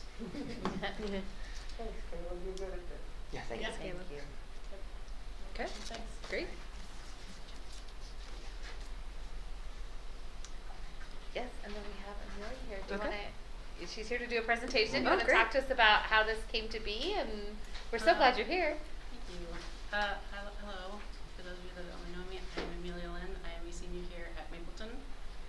And I have written, as part of my senior project, I have written a narrative on how the atmosphere at Mapleton has changed and how it has, I would say, become better from when I was a freshman. I have it written right here. So it's titled The Marvelous Adventures of a Latina Introvert. and I've already presented it to Mary Beers. She's heard it before. Let me just say, she came and presented to our equity committee, so it was not just me, it was a number of staff that are involved, and then including some Lane USD staff, which includes Wilson, as well as Jalen, and I don't remember his last name. Barnett. Thank you, Jalen Barnett. And so as our senior project, she presented it to us. It was fantastic, and we were able to afford her the privilege, I mean, not the privilege, I mean, it's our privilege, it's our honor to have her present the same presentation to you all. Yeah. It's very good. Be ready. I don't know again, but thank you. So we'll start, I guess. When my mom told me that we were moving to Oregon, I was a bit unnerved and a little bit upset that I was going to leave my friends who I'd known since I was about 11 years old. But from the moment that I had stepped a foot in the halls of Mapleton, I felt as though my life would probably change, and it did, surprisingly. To this day, I don't know if I changed in a good way or a bad way. It could be a good way, it could have been a bad way, it could have been both. Either way, I do feel as though I've changed from when I began going to this small school known as Mapleton. The atmosphere at Mapleton High School has definitely changed over the time that I've been here. I don't really feel like I've got any issues with how I see myself now. I don't really feel like people give me dirty looks because of my ethnicity or my racial background anymore.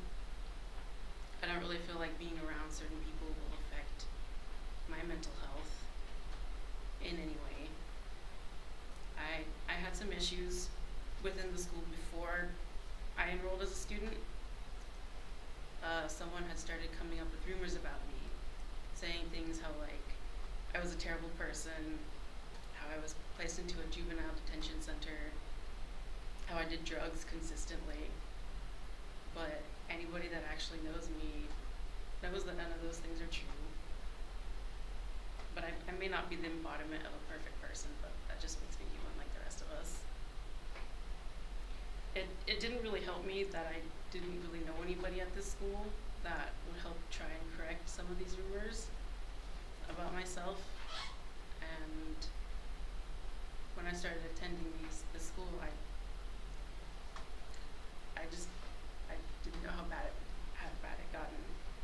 But even then, like, who was going to believe me, a Latina introvert who barely spoke to anybody as it is?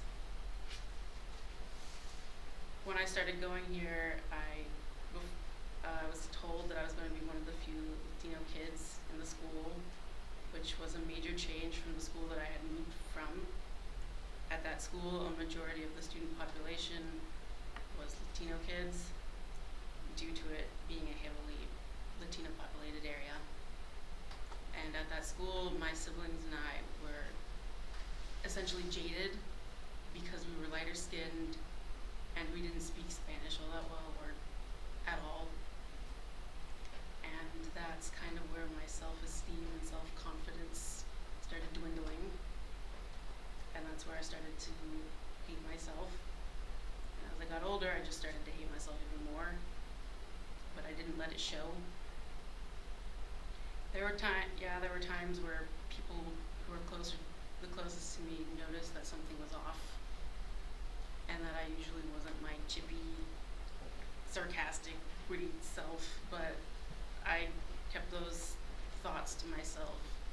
I would compartmentalize, that's a long word, and try to just move on past it. And when we moved here, I just started dwindling deeper into what I thought about myself and what I thought other students had thought about me. And I just started closing myself off bit by bit because I didn't know if it was because of the rumors and if they had gotten so bad, and I didn't know if every single person at the school believed them or not. But in those first few days that I was here, I was a complete nervous wreck. But again, I just compartmentalized it and tried to move on. And I always found was feeling. I just found it easier to just lock it away and just show it to someone who I truly trusted. But that was really ever once in a blue moon. And to show someone who didn't automatically assume that I was mentally ill or had those kinds of problems.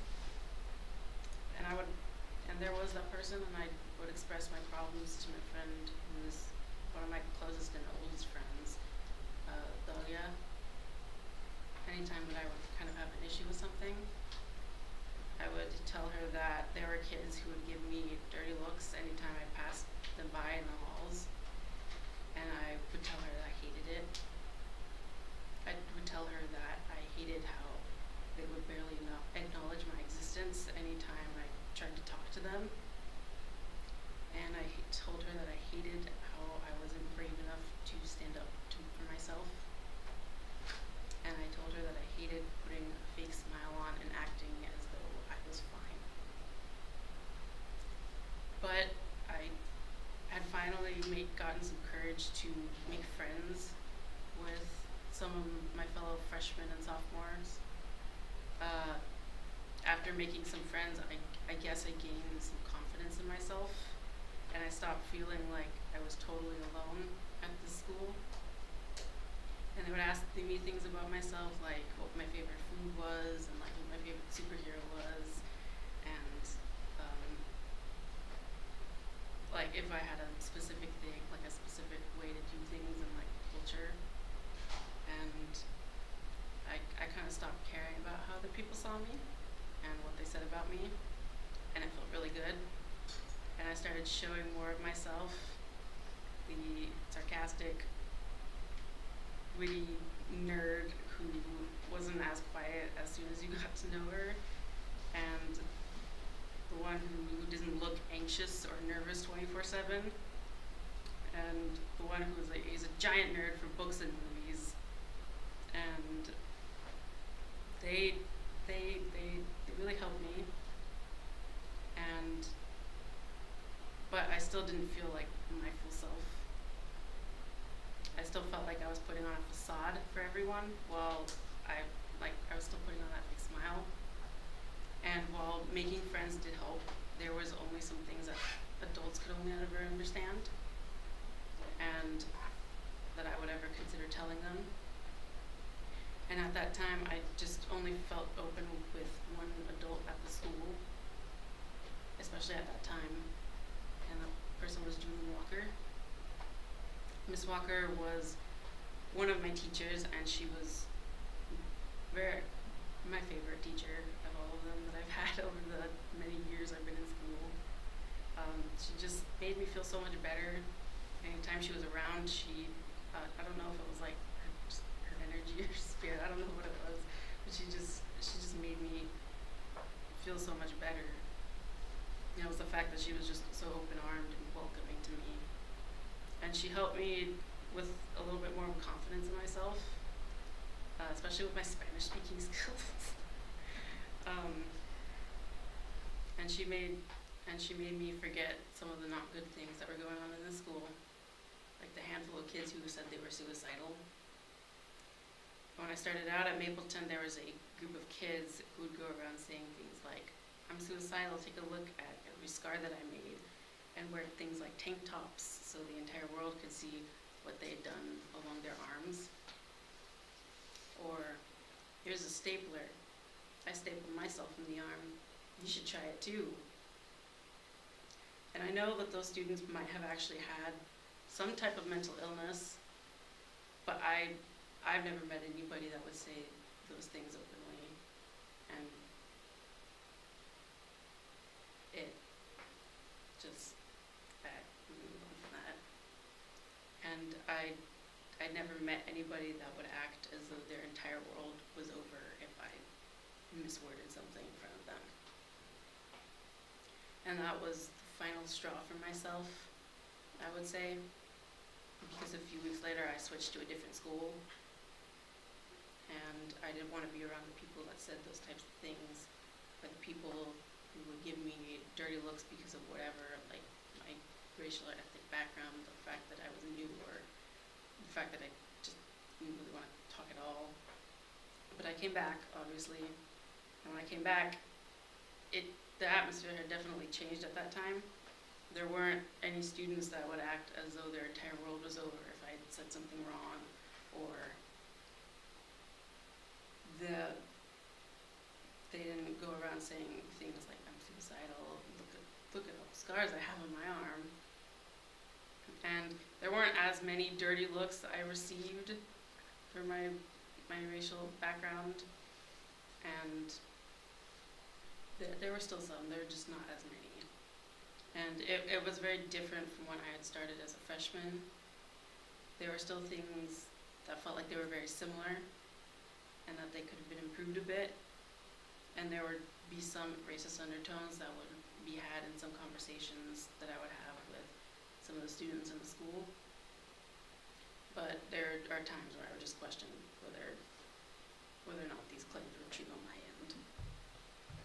But looking back on those conversations now, I feel like there were some that were evident, but I don't think they were intentional. Most conversations weren't that were had did feel intentional, but at that time I just didn't want it to make me feel less than. There are a good handful of people at that time who were very interested in my life and like what my family is like, because we're Mexican, and they would ask things like, oh, what's like your favorite holiday or something. I would tell them that like Christmas Eve is like the biggest holiday for us, and I would tell them why it's very important for like the Latino community to celebrate like the life and career of Selena Quintanilla, and I would tell them that I knew how to make several like traditional Mexican dishes, and I told them that I know how to make tortillas. And I think that's what made them want to be close around me even more. Especially my friend Robbie, he found out about it. He's like, oh man, it's like we're best friends now. And then 2020 happened, and that means the pandemic, everyone. And the pandemic had hit everybody in completely different ways. It completely blindsided all the students and teachers at Mapleton. A week and a half away from spring break, we were all told that we were going to be quarantined for who knows how long, and that was the start of making things complicated. We started an online Zoom-esque school for the rest of the year, and that was absolutely horrible. Not everybody had computers. I was one of those people that didn't really have computers, and not everybody's internet was working. And things were interesting and complicated, but we moved on from it. And when we started coming back to regular in-person school, we had to wear masks, which nobody liked at all. I absolutely hated, I still do, wearing masks everywhere. Whether it was inside or outdoors, I hated wearing masks, especially because I couldn't see anybody. I couldn't see whether or not they were smiling, and that's kind of a bummer. And now that the masks are gone, and now that we can all see each other face to face, I believe that we'll be able to get back to normal. Hopefully, we can go back to normal, and that we can treat each other with respect and kindness, and just treat each other as humans. And because that's what we are, is we're humans before anything else. And thank you, that's the end of my presentation. Wonderful. Oh my gosh.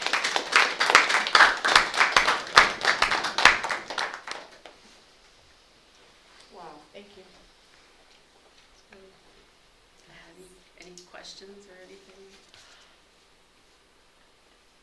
I mean, I have one, I mean, many, I guess, but one that, like, would you be willing to share idea? I mean, you've, like, that's so thoughtful and well presented, and I'm sure you have a lot more thoughts that have gone, into that. I'm just wondering if you'd be interested in sharing or willing to share things that we could do to support incoming new students, any, students of color, anything, like, there are things we can do to make experiences better than the one that you had.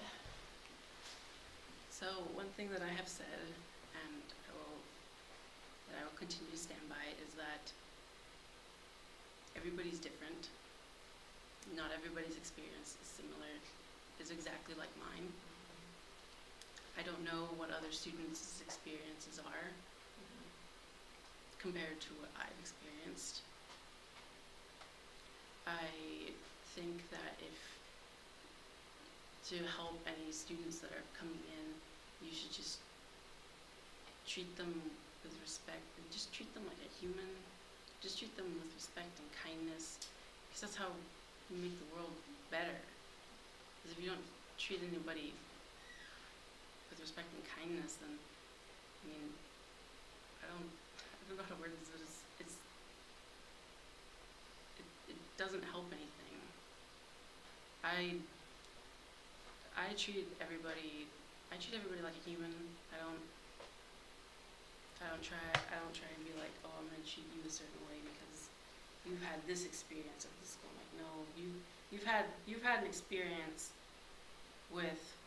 at the school, but I don't know exactly what your experience is like. I don't know if your experience was good and then it got worse. I don't know if it was worse and then it got better, like mine. I don't know if it was worse and then it just got even more worse. I don't know if it was great and then it just got greater. I don't know that. I'm not God, I'm a person. And I'm just always gonna stand by my belief of everybody's different, but you should treat people with respect and kindness and treat them as a human, because we are all humans before anything else. And I hope that answered your question. Yeah, definitely. Anything else? It's a great message. Thank you. That was that last statement especially. Treat everyone like a human. Respect and kindness. Thank you.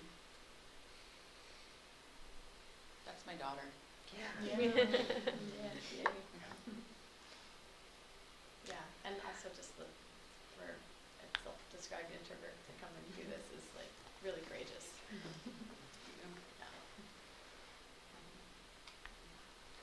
Well, thank you. Thank from all you of us. very much. Yeah. Very much appreciate it.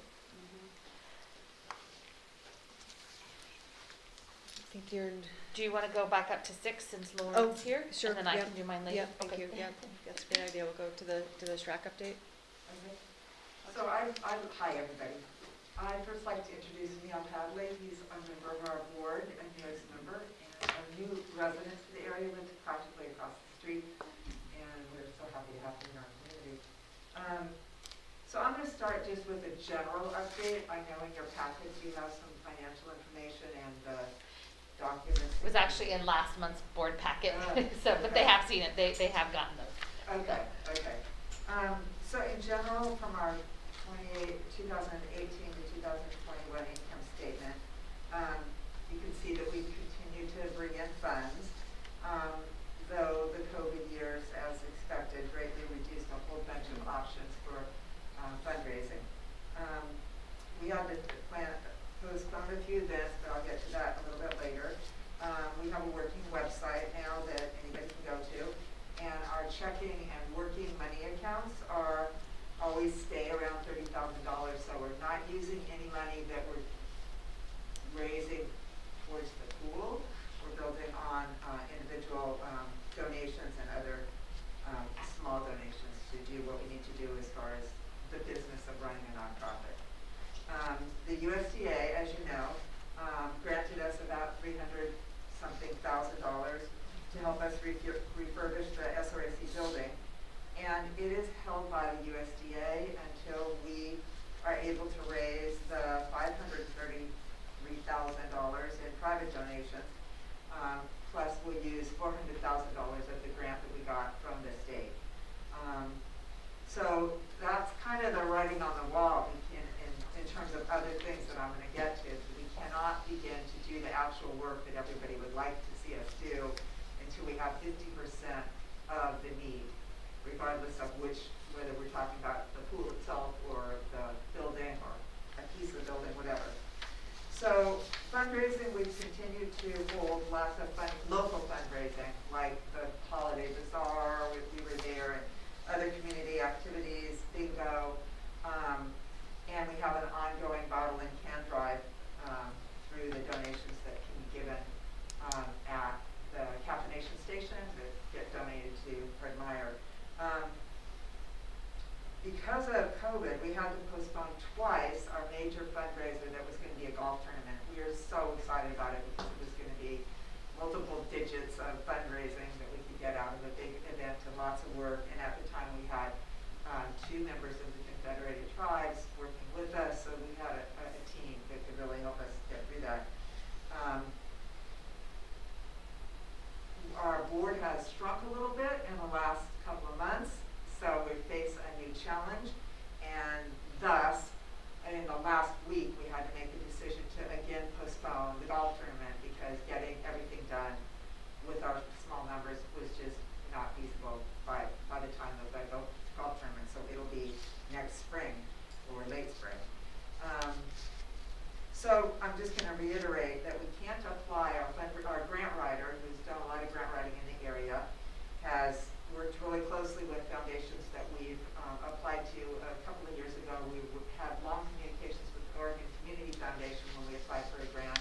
They wanted us to do a few things, then COVID happened, but the end of all this is that we really cannot go out to a private foundation asking for anything unless we have secured 50% of the total ask. And so that puts us at a lot of money to raise. However, our grant writer and our board continue to research public monies, and among those, I'm just going to mention one of them is the possibility of an Oregon Department of Education grant for the pool, which I know would require a lot of coordination with Mapleton School District. Thank you for having us here again, and we do want to kind of continue to have these updates. We need to talk about what regular would mean, but we're totally open to doing that. So in sum, the most recent activities besides these small fundraisers and little ongoing things like getting the website going and the pool is that we've been, the website and the small fundraising, is we've been really focused on getting the accurate estimate for the repair, since that's a figure that everybody needs to know. And in fact, we just got the final draft of the Sherwood document, which consolidates all the numbers. I didn't have a chance to send you all that up to for this meeting because it just came in and our board hasn't had a chance to go through it all. But I will say now that our membership has seen this recent turnover, so we are seeking new members to our board. If you know anybody that's interested, if you hear somebody coming through the school district asking about the pool, please give them my number or any of the published numbers on our website. It's www.mapletonpool.com, so easy. And we also want to keep updating the community about where we are because it's hard to have everybody know what's going on. We're really looking at the SRAC facility as a community center as much as the pool that it is for the school district and for those of us that like to swim. We really see, and we have honed in on, to the point of thinking we revise our mission statement, the need for our community to be able to come together as so many people used to do around the pool. So at this point, I just wanted to open it up to you guys if you had questions from the documents that you got, the numbers, whatever. I do have a question. Is it okay if I just jump in? Sure. So there were 3 estimates in the ones that we had. I realized that you have some new. So there was I'll use the terms I remember. Sure. There was the required, recommended, and Like capital yes, improvements. yes. And so of those 3 estimates, which one, as a board, were you? The top, the most expensive. The most, okay, Yeah. that's what you're going for? It is. We just feel Okay. like if we're going to do it, we ought to do it right. We ought to do it so it's going to last. Yeah. Okay, and then the other question I have, if I remember right, the USDA grant The one that you have to, they won't release until you have 50% of, okay. That 50% is of the facility, not counting the pool. Correct, Yes. correct, because that's what the USDA grant for, is for the envelope Exactly. facility, not the pool itself. Yes. It's my understanding that that has to be spent by 2023, is that correct? It is, we have ongoing conversations with Holly. You Okay. remember her? from Yeah. USDA, And that pressure hasn't felt as bad as it sounds. Okay, It is something we need to talk about again. And that's been so hard with Zoom calls that don't work and not everybody's on. But Carol Lee is the one that communicates most frequently with Holly. And also do you remember the name of the other man that, there's another local guy that came and met with Sherwood, our architect, at one point. So I think we can have a closer conversation. One of the things that's kind of in the back of our meeting with you all today is if there's answers that I can't fully reply to because I don't know all the details of them, we would love to have a subcommittee that, part of the board or part of the school district and some of us to meet separately because I just don't have the time. I don't have that document with me, I apologize. Do you remember what that cost was, the highest estimate? For the USDA? No, for the complete estimates for the capital improvements for the entire thing. High 6 million, is it close to 7 million? I think we have it. I have it right here. Okay, 7 million. okay, And 500, no, 7 million and 55,000, sorry. okay. And that's what? But then an additional Yeah, soft that would be costs for a additional. total of 8.6 million? Is that what? I don't remember that number. Are you looking at it?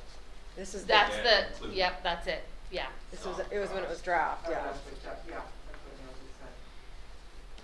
Yeah, I was thinking that number there might be the.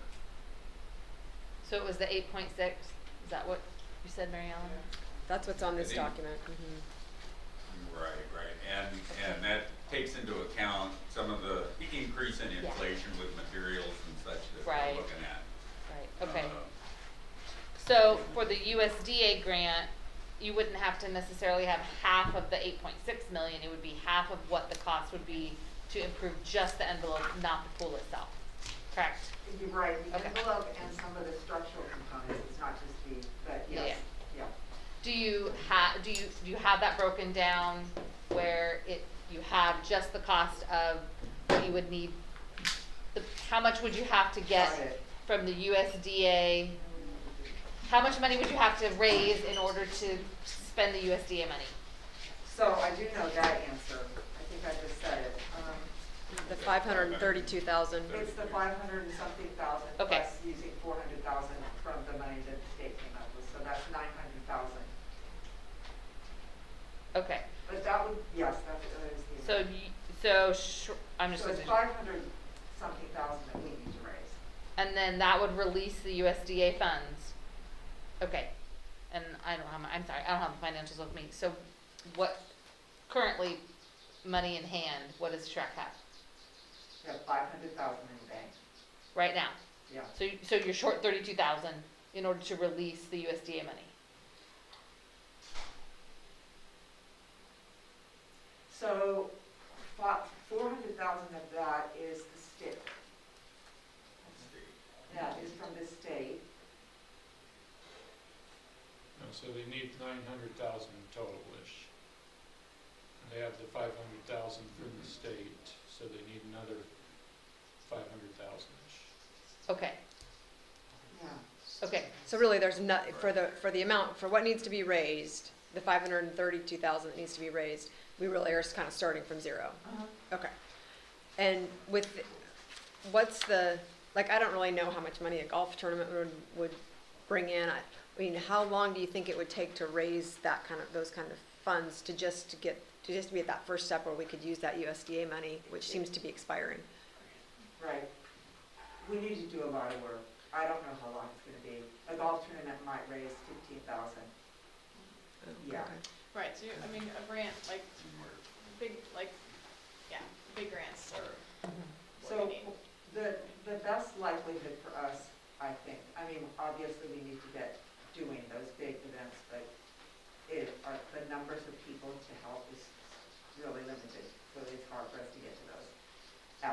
totally goes away. But some of the public money that is coming around is a possibility that we can look at, and we're working on talking to the people that we need to talk to around that. We talked to our grant writer, she's at a conference this weekend, but an announcement just came through Lane County for more money available to nonprofits and other entities that are trying to bring resilience to communities. So we're hoping to get into that kind of money that we match. And that would count as Yeah. towards the 532? So it Yeah. doesn't have to be, your document said it raised from private donations. I guess that can come from other grants and. Oh, yes. Okay, just has to be raised by, or just needs to be outside of the USDA money, I guess, is what you're saying. Yes. Okay. It could come from other grants, but we can't apply for those other grants until we have 50%. So we're in this catch-22 and looking at those public monies and great and bigger individual contributions. I have a question. Is the group of you that's running the show right now, are you giving yourselves a deadline for this project?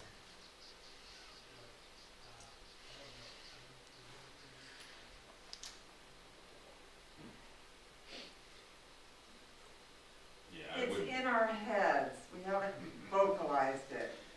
It's coming close. We're scared, Yeah. to be real honest. Gotcha. No, I Yeah. get it. Thanks for your candidness. I mean, this is, we've been doing this thing for I know. some number of years, and I just want to be realistic about that, and I want you all to be realistic, and it would be, I think it's in all of our best interests to just be candid about that. So I understand you might not want to say it out loud at this moment, but it's the question that is in my mind. Yeah. mhm. I think each of us sort of have a personal where that deadline is, and it's kind of close. And it's like, we're gonna work through really hard this summer and see what some of the recent developments bring to us or don't. All right. What is the, oh, I'm sorry, go ahead, Mary. No, go ahead. Well, I was just gonna ask, what is the, I know USDA grant 2023, is it January 2023, is it July, do we know exactly what, I'm looking kind of to Jaren too, what that date is of when the money, right now, I know you're in conversations with Holly and USDA to extend that, but what that date is, does anybody know? I'd have to, Okay, I it's don't fine, know, out of my head. that's fine.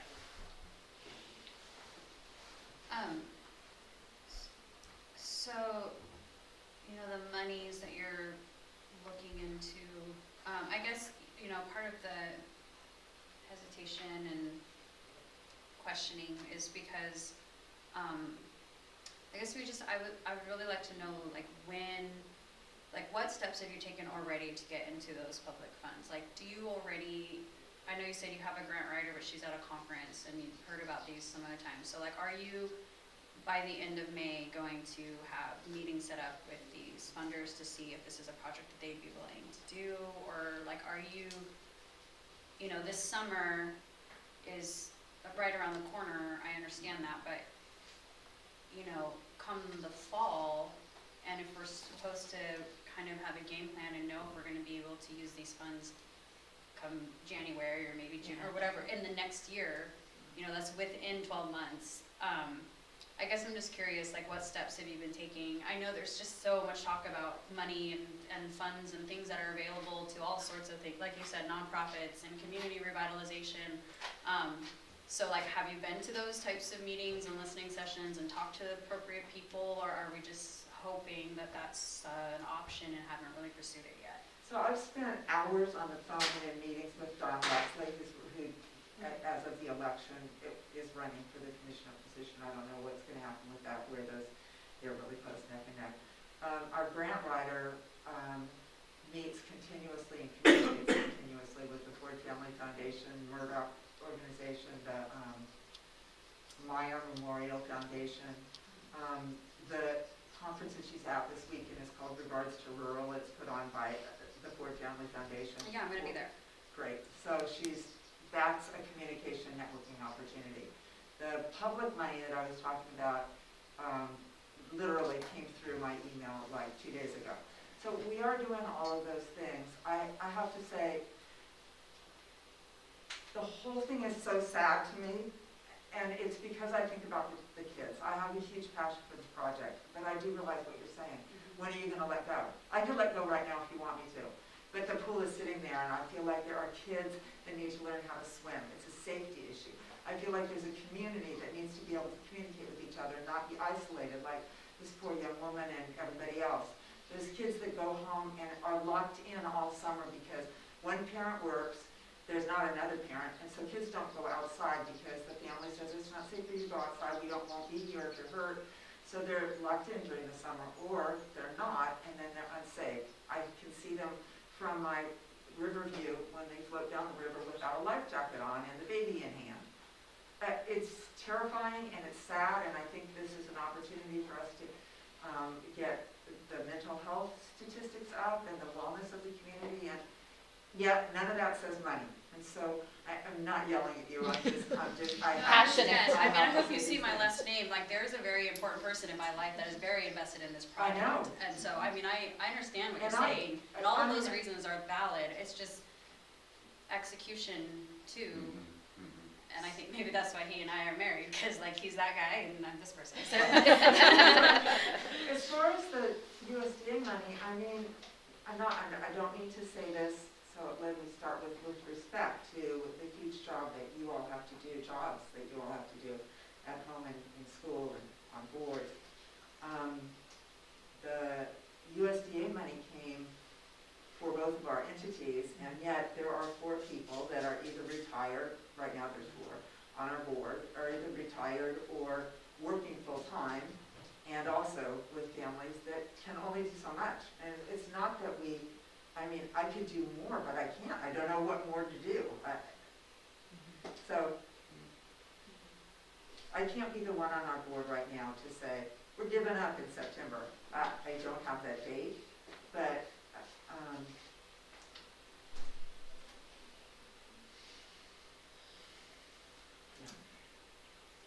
I mean, we see the need for setting our deadlines, getting the action plans, and making more contacts. Actually, we have a big need for public relations, as well as concrete meetings with granting entities or individual donors. So it's something that, you know, we are, I don't know, and I guess I'm saying being new on the board, that you know, it's time for me to, you know, start reaching out, looking to those that can fill spots that need to be done, particularly on the board with some of these public relations or financial fundraising connections. So yeah, it is evolving, and we do have some of these deadlines, like the USDA that we're operating within, and are looking to set up timelines. I can't say that we have any hard timelines right now. That's something that our board is still, you know, trying to find the energy. It was a bit of a setback. We had a couple of people we were hoping to get a lot of help with this golf fundraiser that for reasons they were not able to step forward and give us much of a hand on that. So we saw that we had to postpone it again. But we are still standing in the batter's box. You know, Swinging. I really do want to thank you. I mean, honestly, Lauren, you've been doing this for a damn long time. And, you know, I'm one of those people who benefited from that pool. My kids learned how to swim there. That's where we had our birthday parties. Big, big heart connection to it. And then there's just the realities. So, you know, I just want to honor your commitment and your tireless perseverance.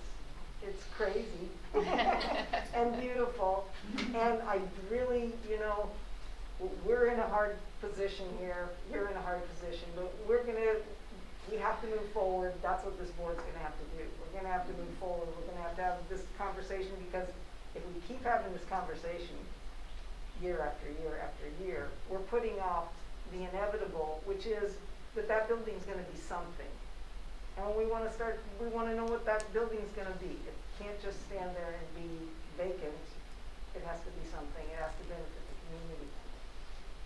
Thank you for saying that. She's a lot better. That's just like, I didn't mean to come off aggressive if I did. I apologize. I was just trying to like bring it to a place where we can maybe talk about like what our next steps are and not be able to plan from that. That was all I was trying to do. So I apologize if I offended anyone. I didn't get that at all, what you were saying. I think you needed to say what you said. It was well said, and I don't think anybody took offense. Thank you for speaking up. And Yeah, just financially, for a couple items, since we just did the budget, the USDA grant is through the school district. Any monies related to it have to follow school finance and has to go through our budget and through our pockets. And so just a reminder on that. And just as a question, if in the event $8 million plopped down for us, I mean, it'd still take a couple of years, probably a year or two to get it, all the construction done. Has there been any thought on operating costs and financing and funding maintenance and operating for it, and what that would look like? Yes, the house, it of course the house, because we can't apply for grants if we don't show that we have a sustainability budget. I have to go back to something that is kind of bothering me though about, not what you said, but it's a segue because of what you said. The USDA monies are for the schools, so, you know, I kind of want to say, what has the school district done to help us get that money? I mean, I know you've done other things because you're educating kids, and I know that costs a lot, but for example, I mentioned that I understand there are grants in the Department of Education for pools.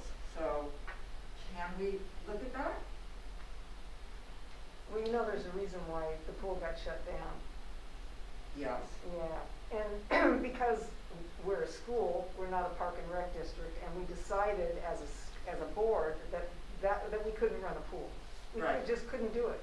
Right. Unless you had some magnanimous gifter to continue to run the pool, all those operating costs. This district can't do that. Yes. We made that decision years ago, and we thought that that's what we had done. It was hard, but we thought that's what we had done. Then you resurrected this notion, so it was kind of like, if you can make it swim, then we're going to have a pool, you know? But this district can't do that. And with the USDA, I mean, it was, you know, I don't know if Maryland was the one that was big on it, but it was, yeah, basically just, we're putting the district's name on it, but district's hands off. That it was, yeah, coming all through you guys and stuff, but the funding has to flow through us and therefore our requirements and stuff. And I don't know, I'm not speaking for the whole board, but I think we should look at if there is an ODA grant for that, for the pool. We should know about it, we should look at it, and we should talk about it and decide. So I mean, in my mind, that like we should continue to look at all the information and possibilities. But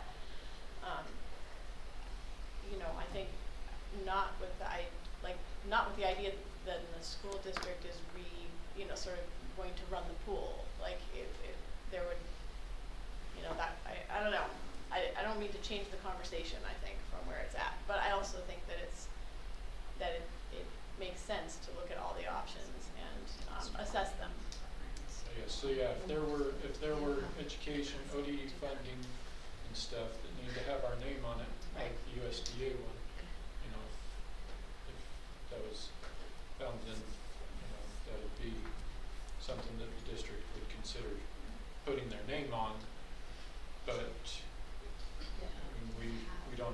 preschool funding, if we're going, we have other things that are in operation now that we could use grants for, and so if we, and we don't have a professional grant writer in the district, so Yeah. it's, Does anybody feel bold enough to throw out a date to shoot for, to say, you know, what's reasonable to say, you know, and just to try and use this one grant even to say, you know, this, so if we need 500,000 to take that step, I mean, are we comfortable saying, putting a date out there and saying, if you can raise this money by a date? So, Well, Jody and Jaren, I would look to you to help us with that. I would think we would look at maybe using the USDA grant deadline that's set right now. well, and does that 500,000 from the state, does it have any strings or deadlines Right. attached to it? No, Or is it's just open? for the mission of the SRAC. And there's no spending deadlines on it, it just allocated and it's gonna stay there. So I would think looking at the USDA, whatever that deadline is for, because if the money has, I believe the money has to be spent by 2023, some date in 2023, not just we're in the process of spending it. What I would clarify if you're talking to USDA is, what is that definition? Is it they have to have spent the money by that deadline of 2023, or is it that we are in the process of and or have sent in the first reimbursement form for it by a certain date? That would be a clarification we would need to know, and we can maybe help find that out too, because We can work on that. because that's a difference. Like, it's going to take, if we started right now, we still may not have the first reimbursement for funds for the envelope of the building by the deadline, because you have to follow so many different procedures and protocols when it comes to school improvements on building improvements on school property. And So that would be definitely, I think, a date that we would need to look at that would Yeah. probably help solidify a date. yeah, and including, I mean, yes, and then sometimes grantors are, you know, will grant an extension if you're in the process of spending it or Correct. something like that, so that would be needed to explore and know as well. I think we can get that number pretty Yeah. quickly, either it's in the documents that we have Right. or it's a phone call. Well, and Jaren and I can also reach out and see if we can also get that number as the school district, since we're on it, you know, the grant as well, and see if we can come up with see what they have to say about both of those things. You know, is the what does the deadline mean? What has to be spent, or so we can clarify that as well. so then at the June meeting, we could potentially solidify a date, we'll know those dates, and we could say this is back up a certain amount of time, this is a reasonable date to us, you know, to say we need to have the funding by then. Yeah. Or we're gonna, you know, make some hard choices, potentially go a different direction. Okay. Mizu? I'm just thinking about that money, particularly in that grant and deadlines, and thinking about it being the envelope of the building, and I don't recall if, like, I mean, we don't wanna let money that we have go if we can help it and not use it for what it's meant for. But I don't know that, like, any work we do on the envelope is gonna benefit that building no matter what it ends up being, whether it ends up being a pool or a building, community use building, whatever other thing we come up with, right? So I guess my question for that funding still, or also another question for that funding is, if we are like, okay, we don't see being able to make this $8 million for the pool in any, you know, like, can we look at using that funding to do work on that building that makes it useful for something else at this, you know, time, so we don't just lose it? Yeah, because it's my understanding that it's for the envelope, the showers, the bathrooms, infrastructure, but not necessarily infrastructure for the pool, just Mhm. infrastructure for the building itself. Right. So, that's something we can ask too. Yeah, I when mean, we- if it's tied to the outcome of it Mhm. Of it being a pool. being a pool, then No, I don't Right. think to it be able is. to use it, but if Yeah. it's not, I think it was specifically Then- not. yeah, then, I mean, Okay. it's money that potentially could be used to Mhm. benefit the building no matter what it becomes. And Okay. we shouldn't lose that money if we can help it. Okay.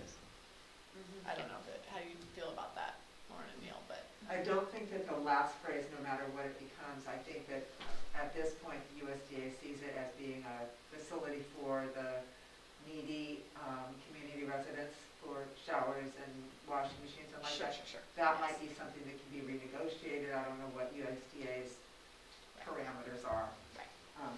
Just saying, I don't think they want it to be a gym, for example. Right, no, I mean, Unless that's it my. had those facilities in it. Right, and no, you're that's my paying question, separately is for finding that. out those Right. details and like Okay. about it, like what would make it still usable and what, yeah. Okay. Just so that I don't leave this meeting feeling really stupid, which I will anyway, but just so I don't, I just want to go back to something that Jared said. I didn't get specific about the sustainability budget because one of the pieces of the sustainability, we have a very good sustainability budget, but so many of the categories have been promised, but not in writing yet because it depends on when you open, we can do this. Just if you can imagine all the insurance companies that will support all the seniors that will go to the pool. There's funding for that, but there's not funding to build the facility, right? So we have like answers about money that we can put into a pocket on sustainability, but none of it has anything to do with getting the facility open.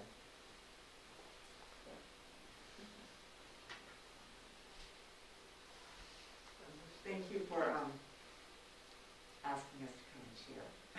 Of course. Thank you for coming and sharing Yeah. this discussion.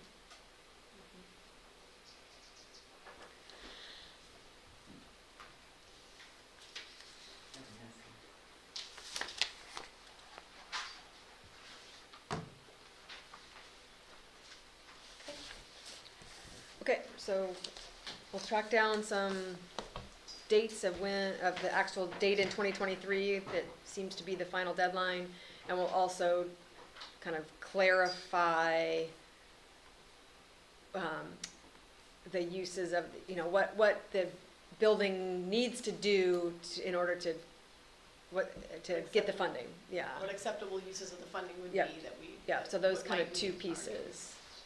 Yeah. Which I think is reasonable. I mean, I think it's probably prudent to, while we're still pursuing the pool, also pursuing not losing this money if we can use it and make it something else that would be beneficial to the community that. Well, yeah, and I'm thinking, I mean, it would benefit if it becomes a pool or not. because Exactly, it's like, no, it but- needs shelter. It needs Right. The cover. showers, Whatever it is, which yeah. would, Mhm. yeah, Right. be maintained. Right. Okay. Yeah, so. And Okay. Jody, I'll email you the answer or the communication for that date. Okay. Thank you very much. Okay, thank you. Thank you, guys. It was nice to meet you, Neil. Good to meet you. Welcome to the. Thank you so much. Yeah, thanks for coming. We have like a 3-minute break. Yes, let's take a please do that. See, I should have brought my blanket I in. have a blanket in my pack. Well, I too, I was gonna bring you one. Where's Mill? We don't know. He's just wandering the halls like a bigger one. I thought I saw him on the roof. Oh my god. I'm kidding. Okay, I'm gonna just put my eyes on my son.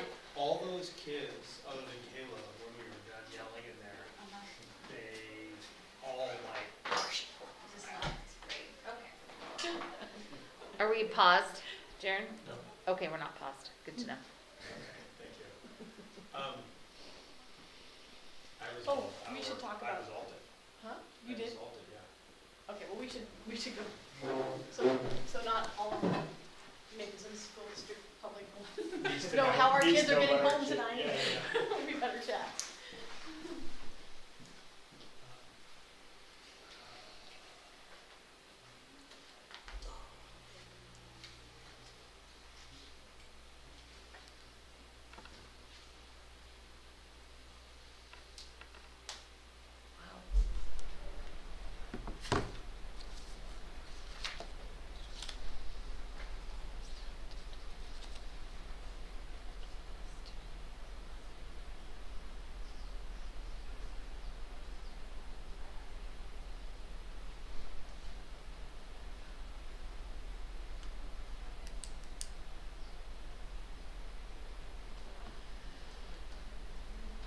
Can they see your email?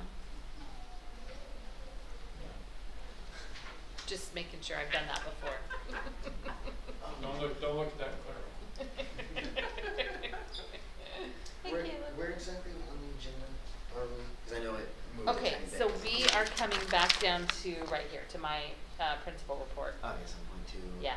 finance tech. Yeah, and then this consent agenda will go pretty quickly, and then to action items, and then the discussion items.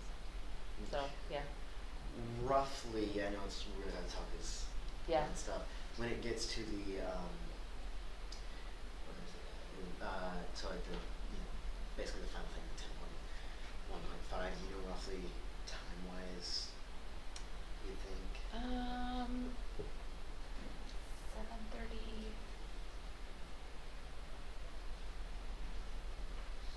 Or you just shift them. We'd be done by 8:30. Okay, so I'll probably get to that point by. I would think so. Because that's all I'm here for now. Is just what they come up with campus policy, what they decide. Oh, so we are reviewing it. I'm sharing with them the current form. I don't believe they're making a decision on it tonight. Okay. I'm sharing with them that this is the current form that an expectation of what, for seniors, what they have to meet with. And then I'm going to recommend that with it being the time of year that and then you changing in administration. Yeah. That's what I think That we too. wait to put it in play for next year. So it's still review. Yeah, it's still just under review. Okay. Yeah. Do you think there'd be anything that they'd want me for questions, or is it all kind of? I don't think so. You're welcome to stay, but I also know you've had a long day too, and you need to get home and rest as well. So, but if they do, I will let you know if they have any questions. And if it comes up, if it's gonna be something they're gonna. Was that good? I would Yeah, think yeah. that Well, it's April's good one 'cause for they next got, year. Just to switch in administration and lost everything, and then revisit it again in September board meeting. Yeah, And or maybe even August. But probably September. Okay. Yeah, that works. Okay. Yeah, you Go can. pick up food. Okay, you go, and I'll, if you wanna know, find me tomorrow, I should be at high school for a little bit and I'll tell you. Thanks, Kayla, That's okay. thanks for being here. 5 miles from my home. Yeah, thanks, dear. Yeah, thank you. I'm gonna go copy this real quick. I had steak and everything back, so we at least have softball through Friday. So who's the game, the flag game? We go to Banks, so it's like west of Portland. Yeah, a little north, yeah. So they play them on Friday evening. And we'll see if it goes, that one's, it's like you're playing in, so it's like one and done. If you lose, you're out, but you're playing in to try to get into the actual brackets. Right, which then is one of them too, right? I think so. Yeah. I think so. I mean, you'd have to get high up to get a second play after a loss, I think, so. Okay. So yeah, we'll see. We'll see if it stretches in. It's just, it was so wet. It was awful.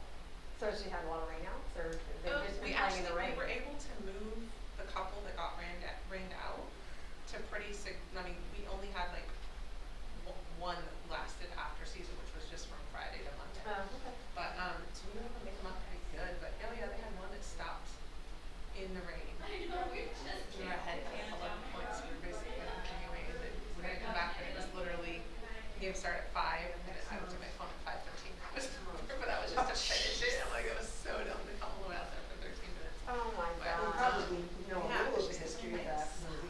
April was bad. It was cool. You can't just step at home. Yeah, Yeah, the movie. yeah. Got it. Oh, I was like, there's a movie. Oh, I'm sorry, I didn't see the subsidies. Apparently I just.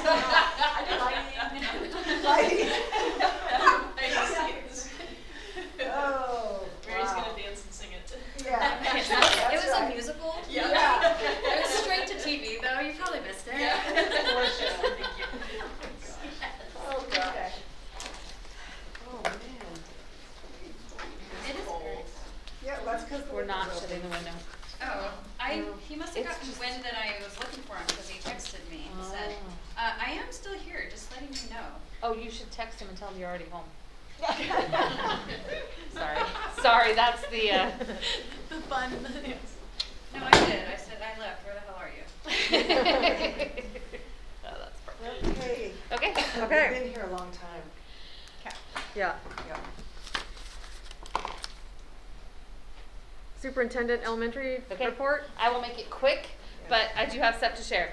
I just got our samples today for our new elementary reading curriculum. They sent us samples. The samples will be in the district office from now until the June board meeting, in case any community members or board members or staff that weren't there at the to choose the adoption want to see it. It's Savas Learning. That's the company. It's called MyView. The elementary staff, all the elementary teachers, went to Lane ESD. I know I reported this, I think, last month, but they all went, and this was the one that we've agreed on, and that they're just really excited about adopting. I've contacted the publisher, hence the sample materials, and so they'll be in district office by grade level. This just happens to be the 4th grade one that I brought over, so people can look at it if you'd like. We'll be ordering them in July, or before July, depending on what Jaren suggests. I'm hoping that the board will adopt the new curriculum at the June board meeting after the community, and you've had a chance to review it if you'd like. We are lucky, I feel, very lucky. Siuslaw is also adopting Savas Learning.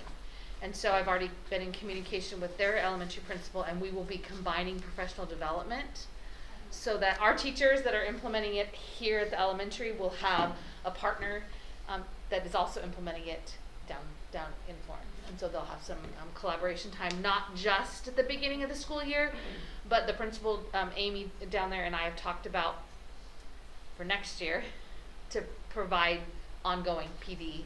They have early release Fridays, and if we're able to combine that with one of our PD Fridays, then that will allow our staff to have some collaboration time with their staff. So, very excited about that. We did not, I chose not to adopt yet for middle school, high school. I was waiting until we had a language arts teacher hired to let them do that. And so that's something they'll be working on in the fall to adopt as well. Questions about that? Okay. New hires, and I know you're going to act on the new hires. There's one at the elementary, and her name is Janet Jackson. She is a retired teacher out of California. It's not that Janet It's Jackson. not that Janet Jackson. I was gonna keep a straight face. Yeah. Although she's pretty amazing. Yeah. I just Yeah. need to say that. Yeah. We have hired She her. hadn't had any wardrobe malfunctions? No. She wanted to go there. Famous Brothers. Famous Brothers, yeah. Is she a singer? Yeah. I don't know. You know, as a teacher, sometimes you do sing. You have to perform. But anyway, so we've hired her as our halftime social emotional learning teacher. She's going to be collaborating very closely with Lane ESD, social emotional team, Angela Halo and Daniel Gallo. I've already communicated with Angela from ESD. She's more than willing to support her. We're looking at using, right now we have Sanford Harmony as a base for our curriculum, but we're wanting to bring in circles. Janet has experience with tribes. Don't know if you're familiar with what that is, but she's also wanting to bring other social emotional literacy to our students, with the thought that she would see every class twice a week in a classroom with the teacher, doing circles, doing social emotional, just self-regulation, problem solving, small groups if needed. We're also going to use this opportunity to have her teach 3rd or 4th grade language arts. So currently our blended classrooms, our 1st and 2nd grade blended classroom, we separate and teach 1st grade core and 2nd grade core reading and math separate.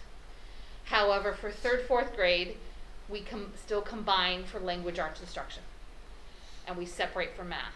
And 5th, 6th, we combine for language arts instruction, and we separate for math, and that's just been a staffing issue. So for next year, Janet will also be teaching 3rd or 4th grade language arts, so that we're able to separate that. So the only core instruction that would be blended is 5th, 6th grade for reading. All the rest are split. And what that allows us to do is, especially with math, because math is it's built on what you learned the year before. It's really important to have those individual grade level standards mastered before you move on. And so what that allows us to do is to do the same with our language arts for 3rd, 4th grade. So we're very excited about that as well. So is that a full position then? It's a half-time position. So it's half-time, so it's a quarter social emotional and then a quarter? We didn't break it down that way. Basically, her hours are 10 to 3, and we chunked it in the middle of the day because that allows her to be here when students are not in. So there's core instruction in the morning. We don't want to interrupt core instruction in the morning and then after lunch. And so having her here from 10 to 3 allows for her to have some social emotional classes right before lunch when there's no core being taught, to have core after lunch, and then after core instruction, have some prep time, as well as additional social emotional classes to be taught. Is it just because of money that it's a 0.5? Because what I'm asking is, could it, if we had the funding, would we want her here full-time? Maybe eventually. Okay. What I feel like this is a transition to be able, originally this was a K-12 counselor position, which we've not been able to fill. And so rather than just sit and wait for a counselor to just drop in our lap, we're like, no, we're going to change what this is. We're going to be proactive, and we're going to start teaching our kids the skills they need so that they can be self-advocates and they can, identify emotions and zones of self-regulation, things like that. And so right now, I think halftime is a good amount of time. She's thrilled with that. Yes, eventually she would love to be full-time. Right now, halftime works for her. And so kind of want to see how it goes, and then, the next administration can hopefully move that into full-time. Because I do think that could benefit our students She's full-time. an amazing find for this place. She is, really, yeah. really lucky. I've known her for years. I didn't expect her to move to the district.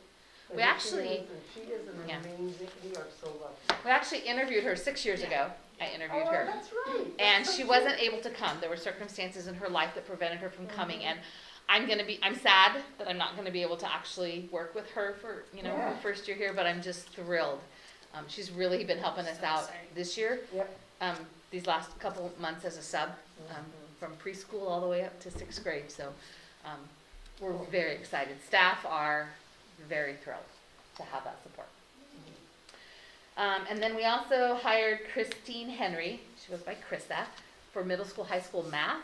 This allows for additional sections of math to be offered and allows for continued individual grade level math being taught at the elementary, because we use high school teachers to teach a 3rd, 4th grade math and a 6th grade math. And so this allows us to still do that and not have it impact as much the high school, middle school math schedule. So we're very excited about that And as is well. that a full-time position? That is a full-time position, yes. And then Catherine Huber is our middle school, high school language arts teacher. That position is one that we were not able to fill this year. And so this allows us to be back at full staffing, minus a CTE or second language teacher that we're hoping that we can add in the future. So. We do have PD this Friday. It's our last professional development day. Originally, I thought I was going to be gone to court for something with school, a custody issue, but that's been canceled. So I'm really happy because it was my last professional development day, and I wanted to be here to help plan for next year. Sue is joining us for the PD day, so it's kind of going to help, I think, with the transition. She's going to have some meetings with staff, just her, and I think that's important as we, move into summer, maybe to help lessen some anxiety for staff and maybe for Sue too. So, so that's happening this Friday. We're excited about that. Rotary is providing lunch for us as a thank you to staff or to Mapleton and teachers and staff. Jaren is providing. Now make sure you're all seated. Fun and games at lunch. With prizes and drawings. So kudos to Jaren. It's all about It's all about staff appreciation and staff morale. I'll videotape it for you all. I'm very excited. I want to know how this is in practice. Yes. Fun and games. Yes, fun and games with Jaren. Yes. So this is gonna be. I'm glad I was bummed I was gonna miss that, so we get to see that too. Graduation, June 11th, 2 p.m. It is inside high school gym. Brenda's working with the seniors and families just to make sure they all are aware. Here's the deadline to be able to walk. So we have a deadline of, I believe it's Wednesday before graduation at 4 o'clock. Tuesday, thank you, sorry, Tuesday, before graduation at 4 o'clock, that's when all work has to be in order to walk that Saturday. That doesn't mean if you turn it in Thursday, you don't graduate, it just means you don't walk. You know, we've really had that hard deadline for several years now, and it seems to work. She's had communicated with parents, individual meetings as needed. We have 9 seniors. Right now, there are 3 for sure and 5 on track. That they're working with the parents and the students to say, okay, these 5 kiddos, this is what you need to do to be able to walk. This is what you need to be able to do to graduate, because there's 2, you know, and then we have 1 who's working through the summer, who's already agreed and decided they're gonna work through the summer to graduate. So just kind of wanted to fill you in on that. State testing, elementary 3rd and 4th grade, language arts is almost complete, and some have already moved to and are switching to math. 5th, 6th grade started last week. They're also going to be moving to math. It's going pretty smoothly. Middle school, high school will be done with ELA and science testing this week, and they move on to math. Do you have any numbers of how many opted out? I do right here. Oh. So the opt-out number, so total in our district, 32% of our students opted out. So that's 22 out of 69. When we have small numbers, I like to make sure you know the real numbers as well as the percentages, because they're different. In the elementary, 29% of our 3rd through 6th graders opted out, so that's 14 out of 48. 53% of our middle school students, which is 7th and 8th grade, so that's 7 out of the 15. And then 17% of our high school 11th graders opted out, and that was 1 out of the 6. So. Can you send me those numbers? Yes. Yes, I can email those to you. I gotta make a note, hold on.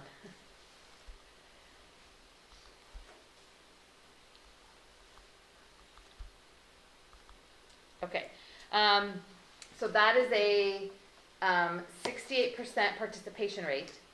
As a district, we will not meet the targeted 94.5% from ODE.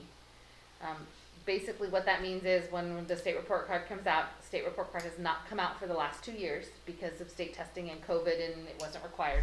But when it does come out for the 21-22 school year, our participation rating will be not met. I do not know what that means. I do know it is definitely an issue around the state, and I know that because I received an email on May 11th just reminding schools from ODE that participation is required for the Oregon State Assessment, and at this time, and I'm just going to read from the letter, current participation rates are well below average historical levels at this point in the school year. At this time, approximately half of Oregon school districts have participation rates below 20%. So it's definitely something that's happening around the state, and so I just wanted to make sure I shared that with you as well. Elementary, when had outdoor school, so the 5th, 6th, and 7th graders, because they missed it due to COVID, had outdoor school. There were 8 high school counselors. They worked throughout the school year on Fridays, like eventually it was every Friday, getting ready for outdoor school, planning and practicing and organizing, and it was an amazing experience. You can, you had 2? One, you had 1, that's right, Neil was not that. The ODS teacher leaders were Clara Smith, Tucker Ford, and Carrie Dean, and then Bryn Tomlinson was our cook. She just had a blast out there. There were also a couple volunteers that helped in the kitchen. But just a huge thank you to Camp Lane for the facility, and to everyone. This is a lasting experience that all of our kiddos are going to remember. You know, it's an every other year program for 5th and 6th graders that we do plan to continue. And I do believe, Michelle, it is the longest running outdoor school in the state of Oregon. Truly. That has maintained and stayed. So that is something to be, I know it's every other year, but that's something to be extremely proud of for Mapleton, that we're able to manage that. So. The dental van came today. So a few months back, Dr. Brian Holmes from Florence, he offers this every year for our students. came, it was a couple months ago, and they do a screening, initial screening, and then we send forms home that say, your child was identified to need dental work, you know, here, give us this permission. And so they came today, they met and provided services to 20 of our students, and then one adult who came after the kids were done, because Dr. Holmes knew that this person had a toothache, so he was able to provide them services up here as well. And the services provided were sealants, filling cavities, and extractions for a total of $12,077. Yeah. All free. Wow. So great. So Thank you to huge kudos to Dr. Brian Holmes and his office, his staff. yes, his Yeah. office staff. They're amazing to work with, and you know, it's hard when you get little kiddos in there that, you know, probably haven't seen a dentist, or if they have, it's, you know, they're coming to a dentist at school, you know, and they just work really well with our kiddos. And meeting their Besides needs. the dentist. I know, Who the likes to go to the dentist. Exactly. We are planning for summer enrichment for kindergarten through 8th grade and credit completion for 9th through 12th. Those are grant opportunities specific to summer enrichment, K-8, credit completion 9-12. There's a committee working on the structure and the planning. They're working on it starting June 20th, 3 to 4 weeks long, depending on staffing. We are coordinating with Sayusal Watershed Council. They have summer camps available, and I've been in communication with Tim Moffitt about sponsoring students. So any students from Mapleton who want to participate in the Sayusal Watershed camps, Mapleton School District will cover the cost, and that comes out of the summer enrichment grant. And so Tim is planning to come next week, talk to our 3rd, 4th, 5th, 6th graders about the camps, what it does, what they mean, how long they are, the activities, and give out the forms so that we can hopefully really get some. So that's 2 different things that are 3 actually that are going to be happening this summer for kids in our community. Is food associated with that? Do they get lunch with this? Yes. Okay. With our grants, yes, and we probably could coordinate something with Watershed if it's on site. We haven't, so the idea is to travel to different locations in Watershed every day. So sack lunches would work, Yeah. but Okay. it's not something we haven't, that's not been an element of Watershed Camp so far, is like lunch provided, but that'd be a great thing to talk about. Yeah, that is something we should talk and see if we can help coordinate. Yeah, Yeah. that'd be good. Because we are going to be providing for our summer enrichment and credit completion, door-to-door transportation, and breakfast and lunch will be provided. So, I did receive, I know most of you received this weekend, maybe end of last week and this week, the Remind apps about just COVID protocols, reminders, sick illness. We did receive a school health advisory on the 13th of May that just reminding schools, COVID is in our community, and while the numbers still have us, I believe, in low, the last I checked, but I'm not sure how often they update them through Lane County Public Health, we are seeing an uptick in our community, and they're with home tests. And so home tests are not included in AC from Lane County Public Health, but it is in our schools, it is in our community, we're seeing it in our staff. Not just COVID, but sickness, like illness, right? So, and allergies. So sometimes it's hard to tell the difference, and I understand that. So, you know, just every once in a while, we're going to get reminders out that say, if you have a fever, definitely stay home. If you're throwing up, definitely stay home. You know, we want everyone to be healthy, and to please stay home when you're sick. So that's kind of what prompted the reminders on Remind App, was just the school health advisory. We just want to make it through the end of the school year and still be able to staff. So we do have at-home test kits that and we have been sending them home when parents call in. We do really, really encourage parents, if somebody either in the household or a student in your house tests positive for COVID, to please let us know, because there are quarantine guidelines. It is 5 days, day 0 being the first date of symptoms or date of test if you're asymptomatic. So if that's day 0, it's 5 days, and then when you return to school, you have to wear a mask for 5 days. If you're only in school 2 of the 5 days, you just wear it those 2 days. That helps with the spread. So, and we are going to be really consistent with that for the remainder of the school year. I believe that's it for my report. Any questions? Yes, me too. Surprise. No, the high school, it's funny, I'm curious, like the elementary school sounded like it was like in summer enrichment activities and the high school is restricted to like credit. Yes, it recovery. is. And is that just because of restrictions on the funding? Yes. Or so you It's can't do straight anything? grant funding. 'Cause So the what high I'm gonna schoolers, say is, enrichment would be cool. yes, that the purpose of the grant is for credit, what did I called it, credit completion, not recovery. Yeah. Credit completion. Mhm. However, within that structure, there's leeway for how the district plans and schedules when it's credit completion and when it's break time, lunch time, activity time. Yes. So there will be some, but it is very specific with the grant funding that Right. its focus is on credit completion, but we also understand that there does need to be some enrichment and And like kids might come for an activity and be willing to do exactly. some work for credit. Exactly, But, exactly, yeah. yes. So that is part of the conversation that the committee's having. Mhm. So, Right. yeah. Okay.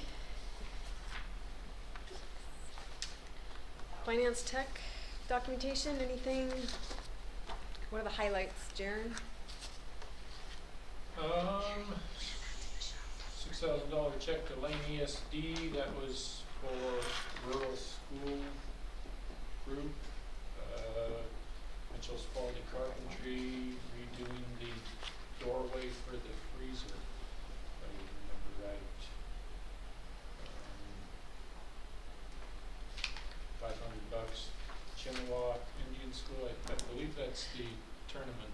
that- Yes. Yes. it's- The tournaments at tomorrow? Mhm. I guess, yeah. Oh, cool. Yeah, so it's various, let's see, hotels.com, getting hotel for conferences.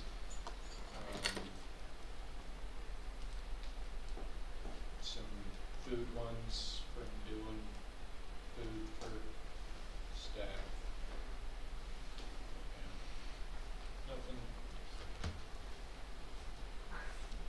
Nothing too much stands out. We already talked a lot, so Yeah. he's done. Okay, we'll move on. Anything, yeah, nothing tech-wise, yeah. No. Games and fun. Games and Yeah, fun, fun and games with Jaren. Get to enslave my children, make them help out. I will send you and pictures. stuff. You know, I can't run all the I'll send you pictures. things. Okay, I read I'll make them the other side. some nice prizes. Okay, consent agenda, So payroll. moved. I'll second. Okay, No questions. Any questions? no questions. All those in favor of approving the consent agenda, raise your hand. Consent agenda is approved. Action items. Graduation policy, second reading. Yes.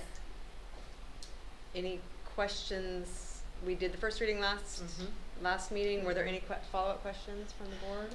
One of the questions I think the board has was around testing and whether testing should be a requirement of the honors diploma. Or the gatekeeping requirement, like Right. the only requirement, or not, or like you can only do it this way. Mm-hmm. That was a question of mine. Yeah. And I know there's. That's why Lou's here. I know. Yeah. Okay. Yeah, because he's kind of one of, Right. yeah. Since Brenda isn't able to be here, I Right. tag. Right. You need a question? To answer? Like I was like, basically what Brenda told me was that you all had looked at the policy and that there were questions around a couple of the pieces of the requirements, and we met as a honors committee, which currently is actually me and Brenda and Molly Dooley, and we talked through those things so that we felt like we were on the same page, and then I came to answer the questions. You were the one with the question. I don't know. I can only remember what it was. We already talked about this. I know we did. Answer the question, Dave. I mean, I can address the two, I feel like the two Yeah. places where there were questions was about the state testing requirement and about the 2 years of foreign language requirement. I think that when we were building the honors diploma requirement, we were looking at like, hey, what are we gonna model this on?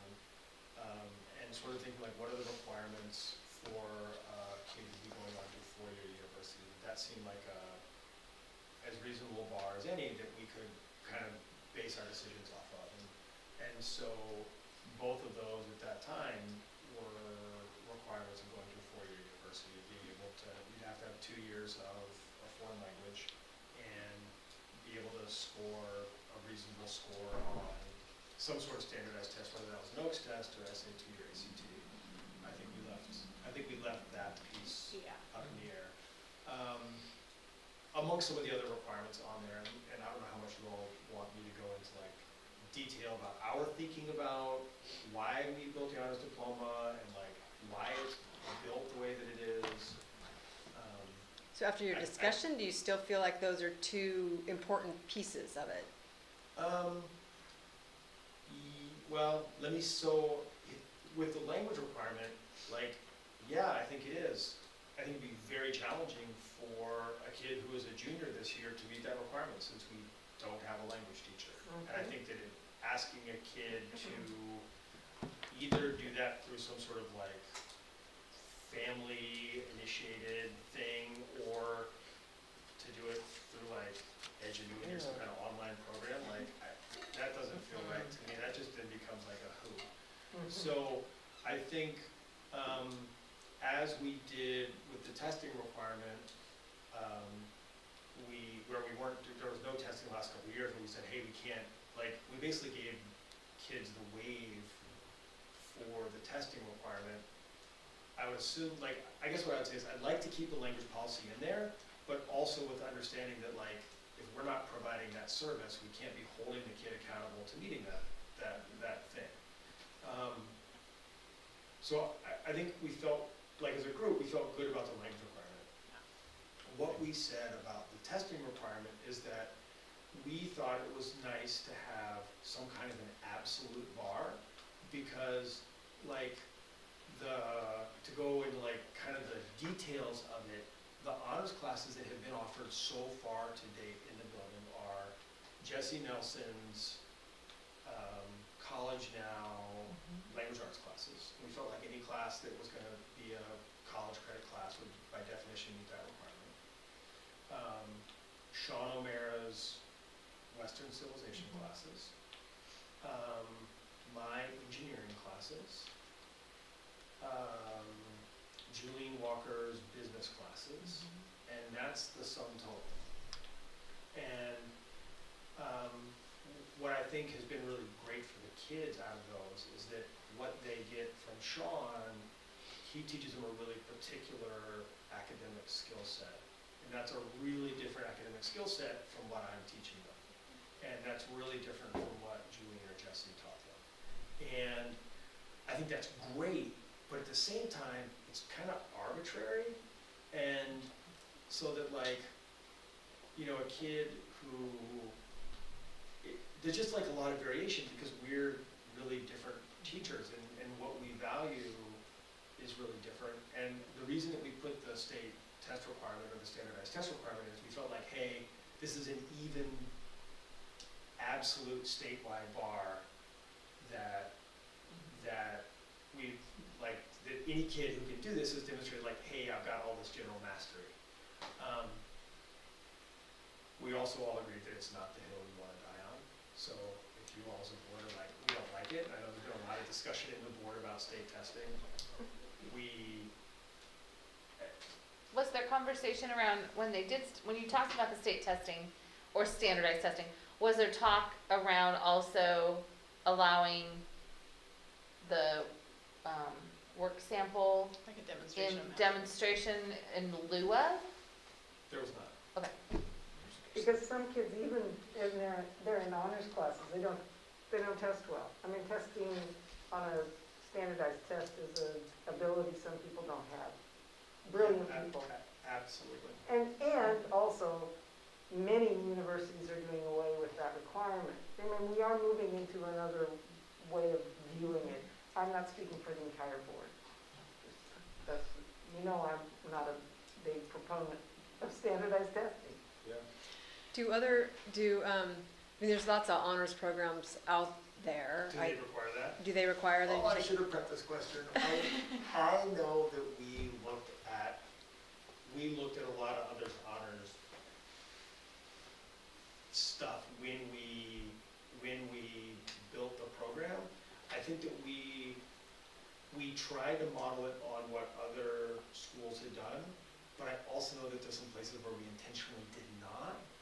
One of the things that we really wanted to make sure of was that we weren't tracking kids from freshman year, and that we were providing on-ramping opportunities, so that, because kids, they change, like they're not the same when they're 14 as they are when they're 17, and we didn't want to build barriers for kids who, when they're juniors, like, oh wait, I really do, like, I'm really interested in like learning and like being a great student, and like we wanted to make sure that we were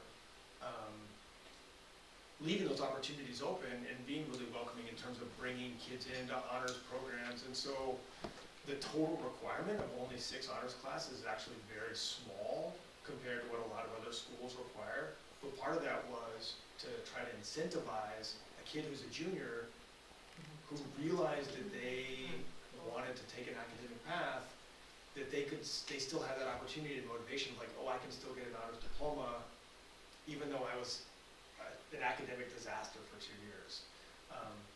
Sometimes that switch doesn't come on till later. So. Yeah. Yeah, and so, whereas I know that like, yeah, and so to speak specifically about the testing, I don't remember if it's in we did it the same as everybody else category, or if we did it differently than everybody else category. And my issue with the testing question, the reason I have it is not because of standardized testing. That's like not the approach. My thing is for those students who might come to the realization later. Yeah. They may not have sort of that base level, but if they're like a mastery for, but if they're excited about learning and working and committing to this path when they're a junior, with the idea that that can get them an honors diploma, but there's this thing that they didn't prep for when they were 7th and 8th graders that they can't, There's no time to catch up to. there's no time to catch up to. So it sort of, to me, felt is like this arbitrary thing that either allows or dooms this effort that isn't related to the students' current effort that they're being like assessed on for being in honors classes or whatever it is. So I don't know. Are you saying that you think the writing sample or something else is? I don't know, because I think that that's really difficult to implement as a like practitioner, like having some sort of mastery, So I'm having a hard time understanding where are you saying you think they should use the test or they shouldn't use the test? If I'm not, it's also not so I don't know whether they should or shouldn't. I think that if I were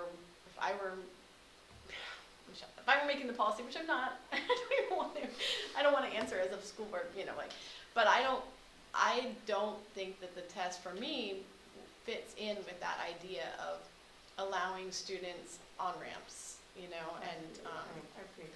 so. I agree. I mean, So work samples are already accepted for any diploma.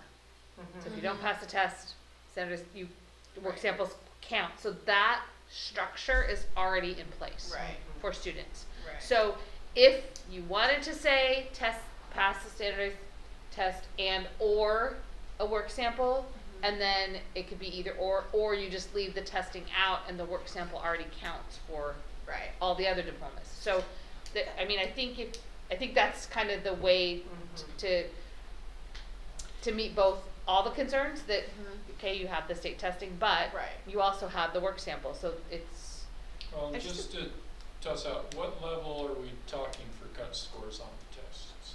Is it meet? We said meets. Meets. So- Not exceeds. So they don't No. have to. So Yeah. we're Right. not talking, Right. Yeah. Crazy, Yeah. yeah. Yeah. And if they, and Mhm. it's I mean, you have to either meet the standard or do a work sample. I mean, that's already a requirement. It's either or. But- Right, that's already a I requirement mean, for diplomas, I so. just like the way, the Yeah. philosophy that you have, that you approach this with. I mean, it's so student-centered, and it's gonna, and it brings kids in, it allows kids in. I just think, because, you know, honestly, the honors program has such this umbrella of elitism, and it doesn't have to, it just is, this is an offering here at Mapleton, and that's beautiful. I mean, I just really love it. One nice thing also is with the, because it has just additional GPA weight, right, for the honors classes and stuff, and so if someone doesn't have their act together that freshman year, which I saw plenty, and they get their act together, they could still end up valedictorian over someone who just coasts all 4 years and ends up with 4.0. Right. I mean, my brother's an advanced science and math teacher, and that was one, you know, you don't see it as much in this small of a school, but when you have hundreds of graduating seniors and you've got 6, 7, 8, 9, 10 valedictorians, and but he'd look through the list and didn't have them, and so kind of know what kind of weight their schedule probably had and stuff, and so be able to evaluate, you know. Yeah. Cool. I just think with that work sample thing, the issue might be if you're trying to set, okay, so then what passes that work sample? Like, what is that real demonstration, and how rigorous? Well, but it's already set. Make it and hold. Yeah, the state. But it's already says- set, the state sets that. So, yeah, Okay, so right. the state testing or the work sample are already required for all diplomas. So it'll So it only- doesn't have to be It's only in, if that Correct. requirement changes in the future. Correct. Which then yes, would so trickle you, down so to you that. wouldn't have to put that in the graduation or in the honors diploma Because they because it's already- already there. right. They already have to have one or the other. Okay. So, does that make sense? Yeah. Okay. And I should say, so that you all know, my experience as a teacher is that meeting the work sample bar is a much lower academic bar Right. than meeting the passing the state test academic bar. Right. Right. And So from a strictly like rigorous, like we want the honors program to have some rigor in it, it would be a lessening of the rigor to allow the work samples option. And unless the work sample was held to a higher, some sort of higher standard than Yeah, what I it guess you could requires. say that it had It to be a has to higher cut exceed, score. rather than meet, it has to the work exceed. sample. Yeah. You could, Mm-hmm. for, yeah. Mm-hmm. And then only for clarification, which I think you had said something last time, but like, because everyone we mentioned, he's the only one here of those people, or will be in the future, there's others doing this for like next year now, right? You mean teaching honors classes? you mean? Yes, yes, Gosh, I so, hope so. yes, Yeah, yes. so like, you're the That's only part one. of Yeah. that's what we're supposed to try to figure out. That is true, yes, so we do have, language arts teachers able to teach, college credit classes, our art teachers able to teach college credit classes, our new math teachers able to do advanced math classes, so all 3 of the new high school teachers are all able to teach college now and or advanced classes. I mean, I'd like to, approve kind of the base, so let us focus on those, getting those classes and all that, without getting hung up on this last piece. I mean, can we Just to vote to clarify. approve, yeah. Yeah, Yes, for we- sure. okay. With or without the testing requirement?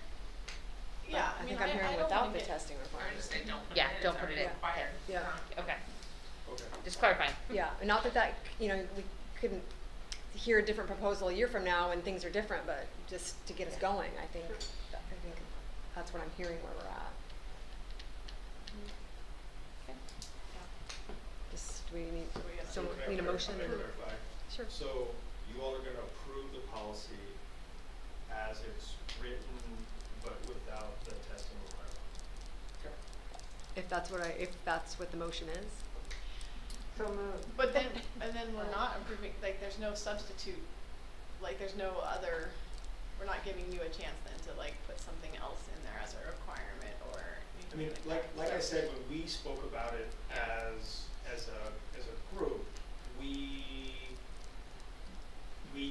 talked about it. This was our rationale of why we put it in there, but we also felt like it wasn't the thing that It's most important about is this. most important, and I think really to be frank about it, I think that the number of kids who can do 6 honors classes successfully and not pass the state test are really small. So like we are potentially arguing about a policy that doesn't actually affect any actual human beings. So like because just going through those 6 classes, like you're building the mathematical skills and you're building the perseverance skills and you're building language arts skills. They will allow you, even if you're a terrible test taker, to gut out the state test.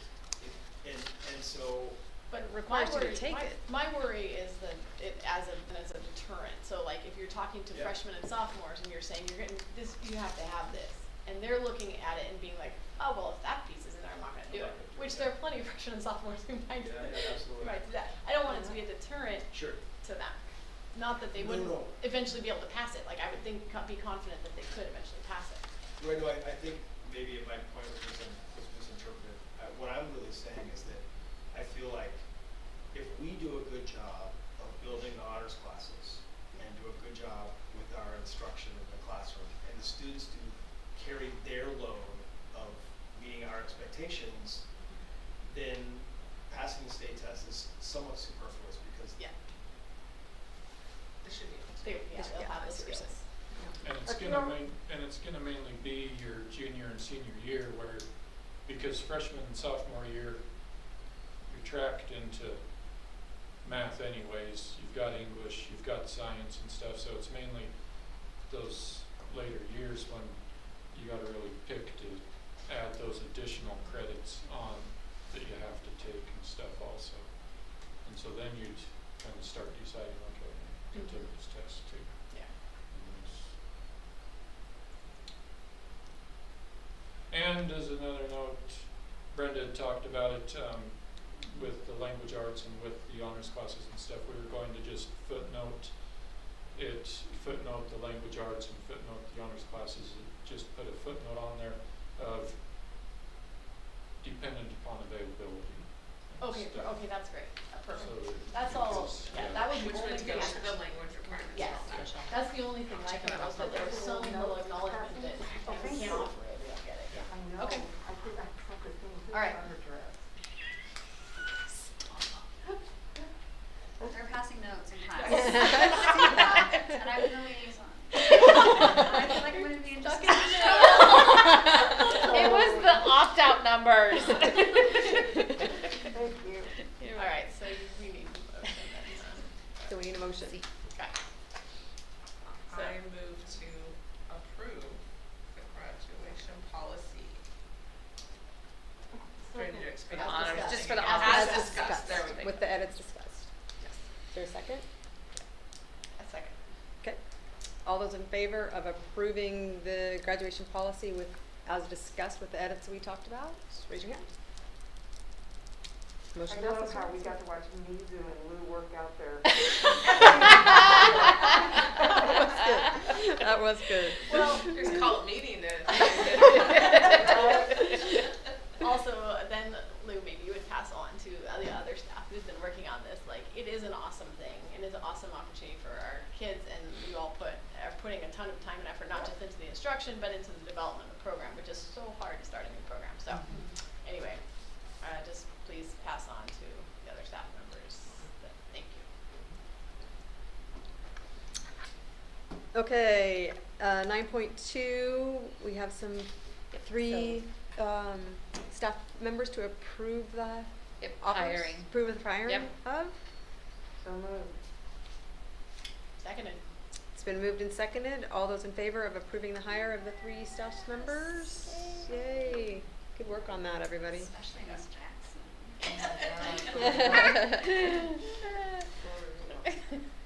Okay, on to discussion items. You know her? I don't know, maybe Janet Jackson. That's like Janelle's best friend. From Oakland. She moved up here. 10.1.1 Superintendent Search Update. I handed a contract to Sue Wilson this evening. Hopefully she did her part. She did. Yay! Contract. Awesome. Congratulations. Congrats. Thank you. Welcome to our It's official. Crazy House. Yes. Yeah. Thank you. Wonderful. So I will pass that off to Jaren. We have a press release that we wrote previously that's, I think, ready to go out, Jaren, so that can go out tomorrow, or whoever I need to tell. Give it to me. That's a good question. I thought That would be a negative, okay, I can do that.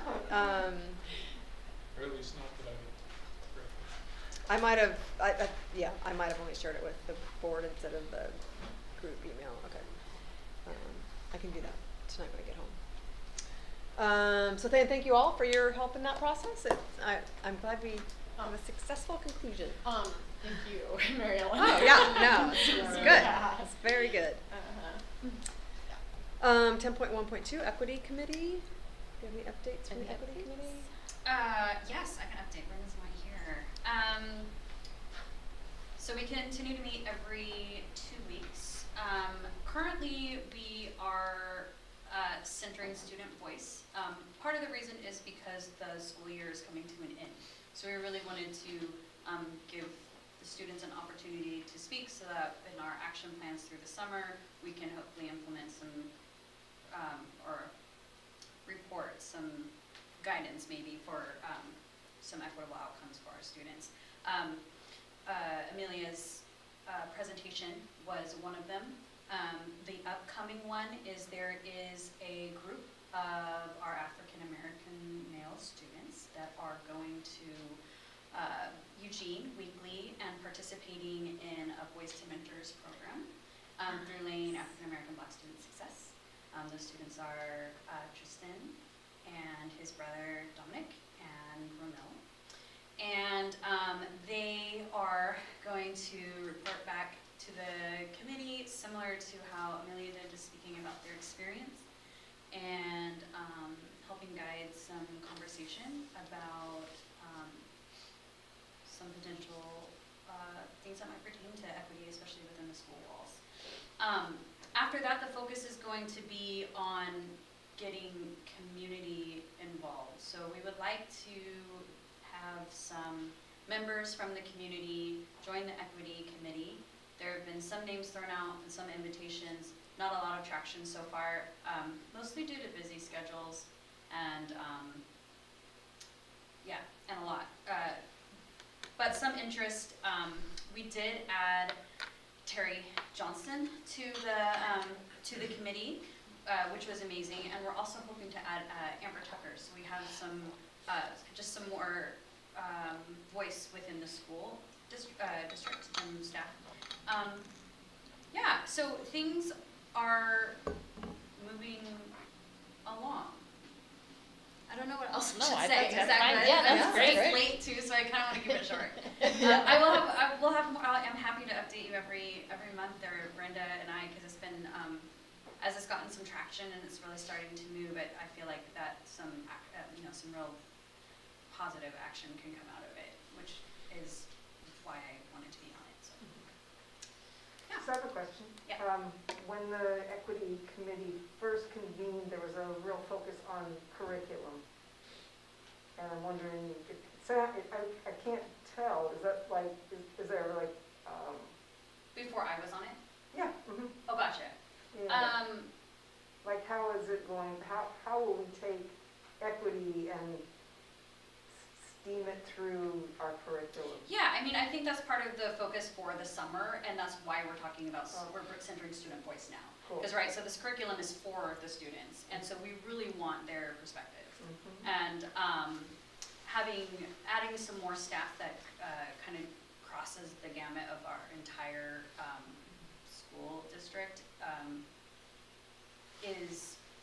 is part of the goal of that, like, targeted recruitment for people on the committee, is for that discussion. It just hasn't happened yet. We're still kind of, it sounded like, before I was on it, since I've been on it, I can't speak to before, it just really seems like it's due to COVID and other things, it's kind of a rebuilding year. So we're really trying to rebuild it into something that can be really efficient and not just like talking, right? We want some action, right? So, but it's gonna take a little bit of time as we get our footing and get the right team in place, and which so far is very good. Cool. Yep. Thanks, Mel. Yeah. Okay. 10.1.3, state testing. Any updates How there? about next month? Next month? We're gonna have some. I'll talk about it next month. Okay. Yeah. 10.1.4, board minutes. Jared, I had to note that you were gonna reach out and see if OSBA had any other schools, what they were doing or something like that. I was looking at it, and, you know, one of the things that there was a little bit of a hang up on the thing was the that, you know, having the kind of bare bones one like I did. Yep, we noticed that it was previous time, different. and Yeah. this time, still pretty bare bones, but outlined based on the agenda and stuff. And I was looking at the sample minutes from OSBA. I didn't particularly like it because it didn't really show much, but what I read in based on that minutes and the substance of anything is not necessarily summary of substance. So we're talking about state testing. That's all you need to say. And talking about board minutes, okay. Board minutes was discussed and stuff. I'm not getting into what was discussed. And so I think having that kind of semi-bare bones outline is kind of fun. And like I said, trying to run it, basically just cleaning up the agenda a little bit and running it next to that so that it has the numbers and outline of the Okay. agenda and stuff. So. Were the minutes this time from last month seemed fine to me. Did anybody have any not like that format or? Nope, I like it.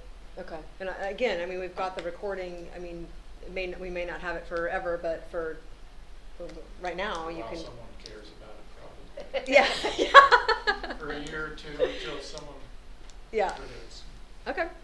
So we will go with the kind of the new style, the more the capturing the agenda and the summary and the voting, the actions. 10.1.5 is the review of the open campus policy. Yes. So I have a recommendation. I brought the copy of the senior off-campus lunch application for you guys to have. I made enough so that you guys can have them too. My recommendation, and I talked to Caleb before he left, because that's kind of why he was staying, is the board gonna act? I said, there's no action on it tonight, it's discussion. My recommendation with the switch in administration, there's like 16 days left of school, that we table it and come back to it in the September board meeting. When new administration is here, Caleb seemed fine with that. If you have any questions, this is currently what we do and require for our seniors.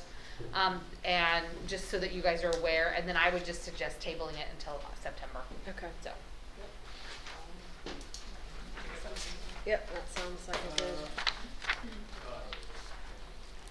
I got thanks, Chair. 10.1.6 transition plan.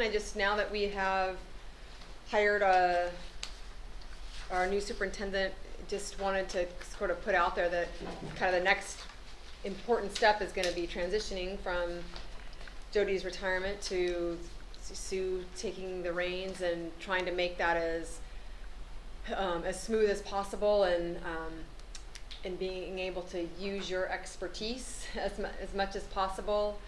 And so I guess proposing, to Sue, we've talked to Jody or heard from Jody that she's willing to kind of do some sort of set up some work days,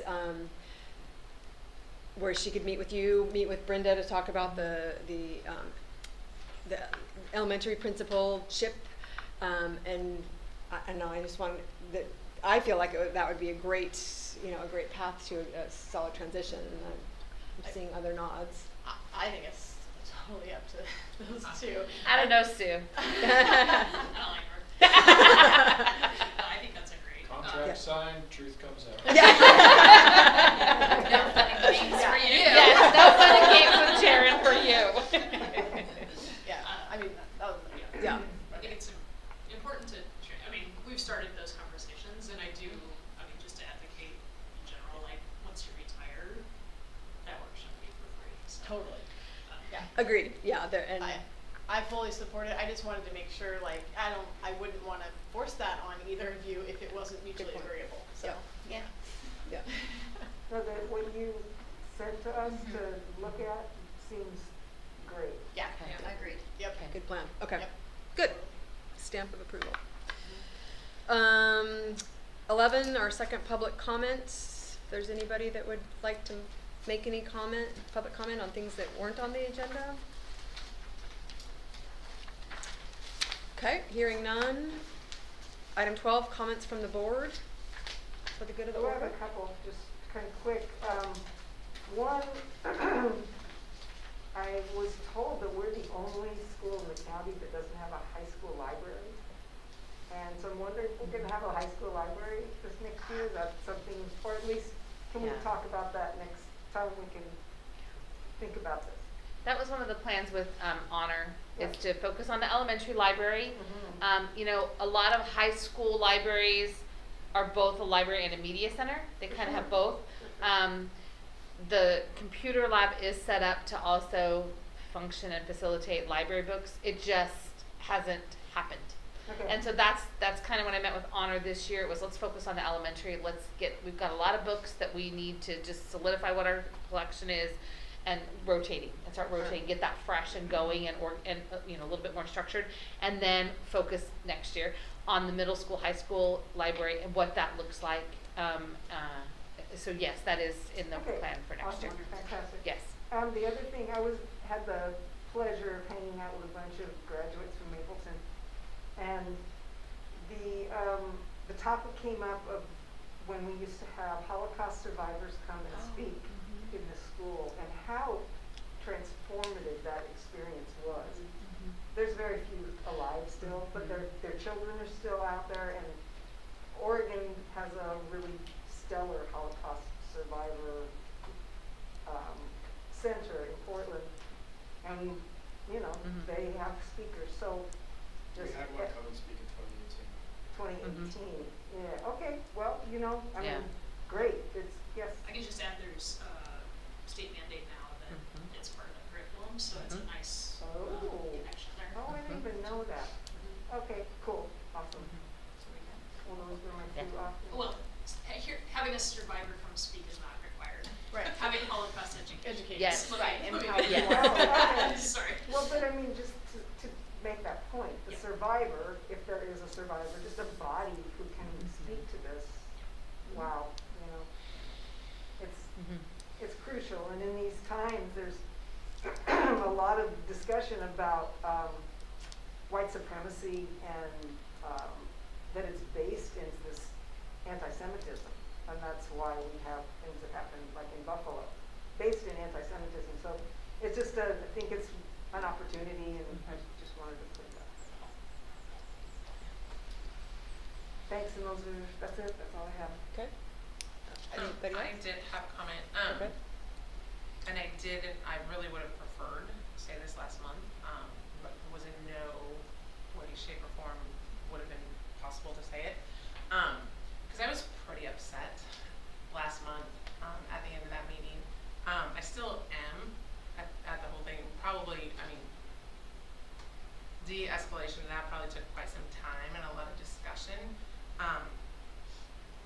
And I don't know, it's still pretty upsetting, but by no means what we voted on last month. I just want to make sure everyone knows, I didn't vote no from any type of relationship standpoint, or because my vote didn't matter.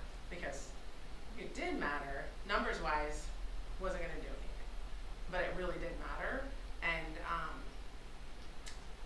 I don't understand how certain rules, although maybe called laws, get to trump something that's completely a right of the Constitution.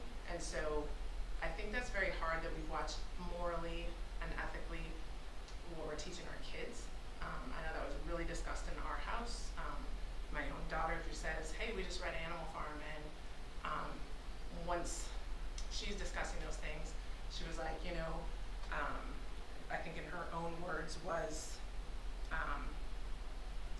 power always corrupts, and absolute power corrupts absolutely. And I think these are very small twinges of what's really happening. And so I by no means could have agreed to uphold a policy that does not morally stand right with me. And I hope that we're all paying attention to that and what our kids see for what we should be standing up for as our own constitutional right.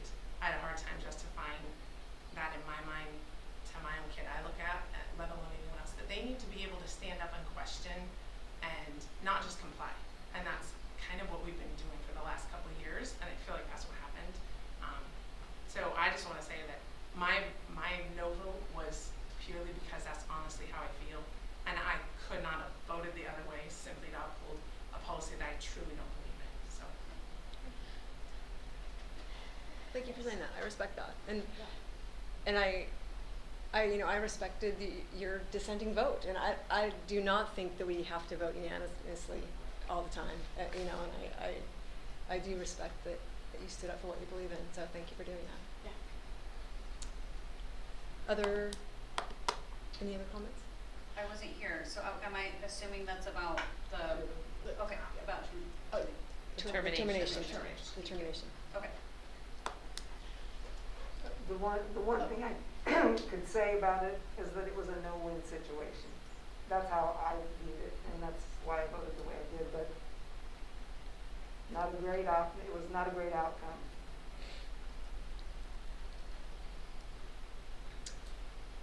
Unless there's anything else. I mean, just a separate note, I will be out of the state for the June meeting. Yep. So, I'll just send you an email too, but in case that's a problem. Yep, no, I have that noted, so thank you for reminding me. But, and I'm out for graduation, and Andrea's covering there. Yep. Okay. Okay. Then on that note, we are going to move into executive session per per ORS 1926602H to consult with counsel concerning current or possible litigation. And so I need to ask the members of the public to step outside, please.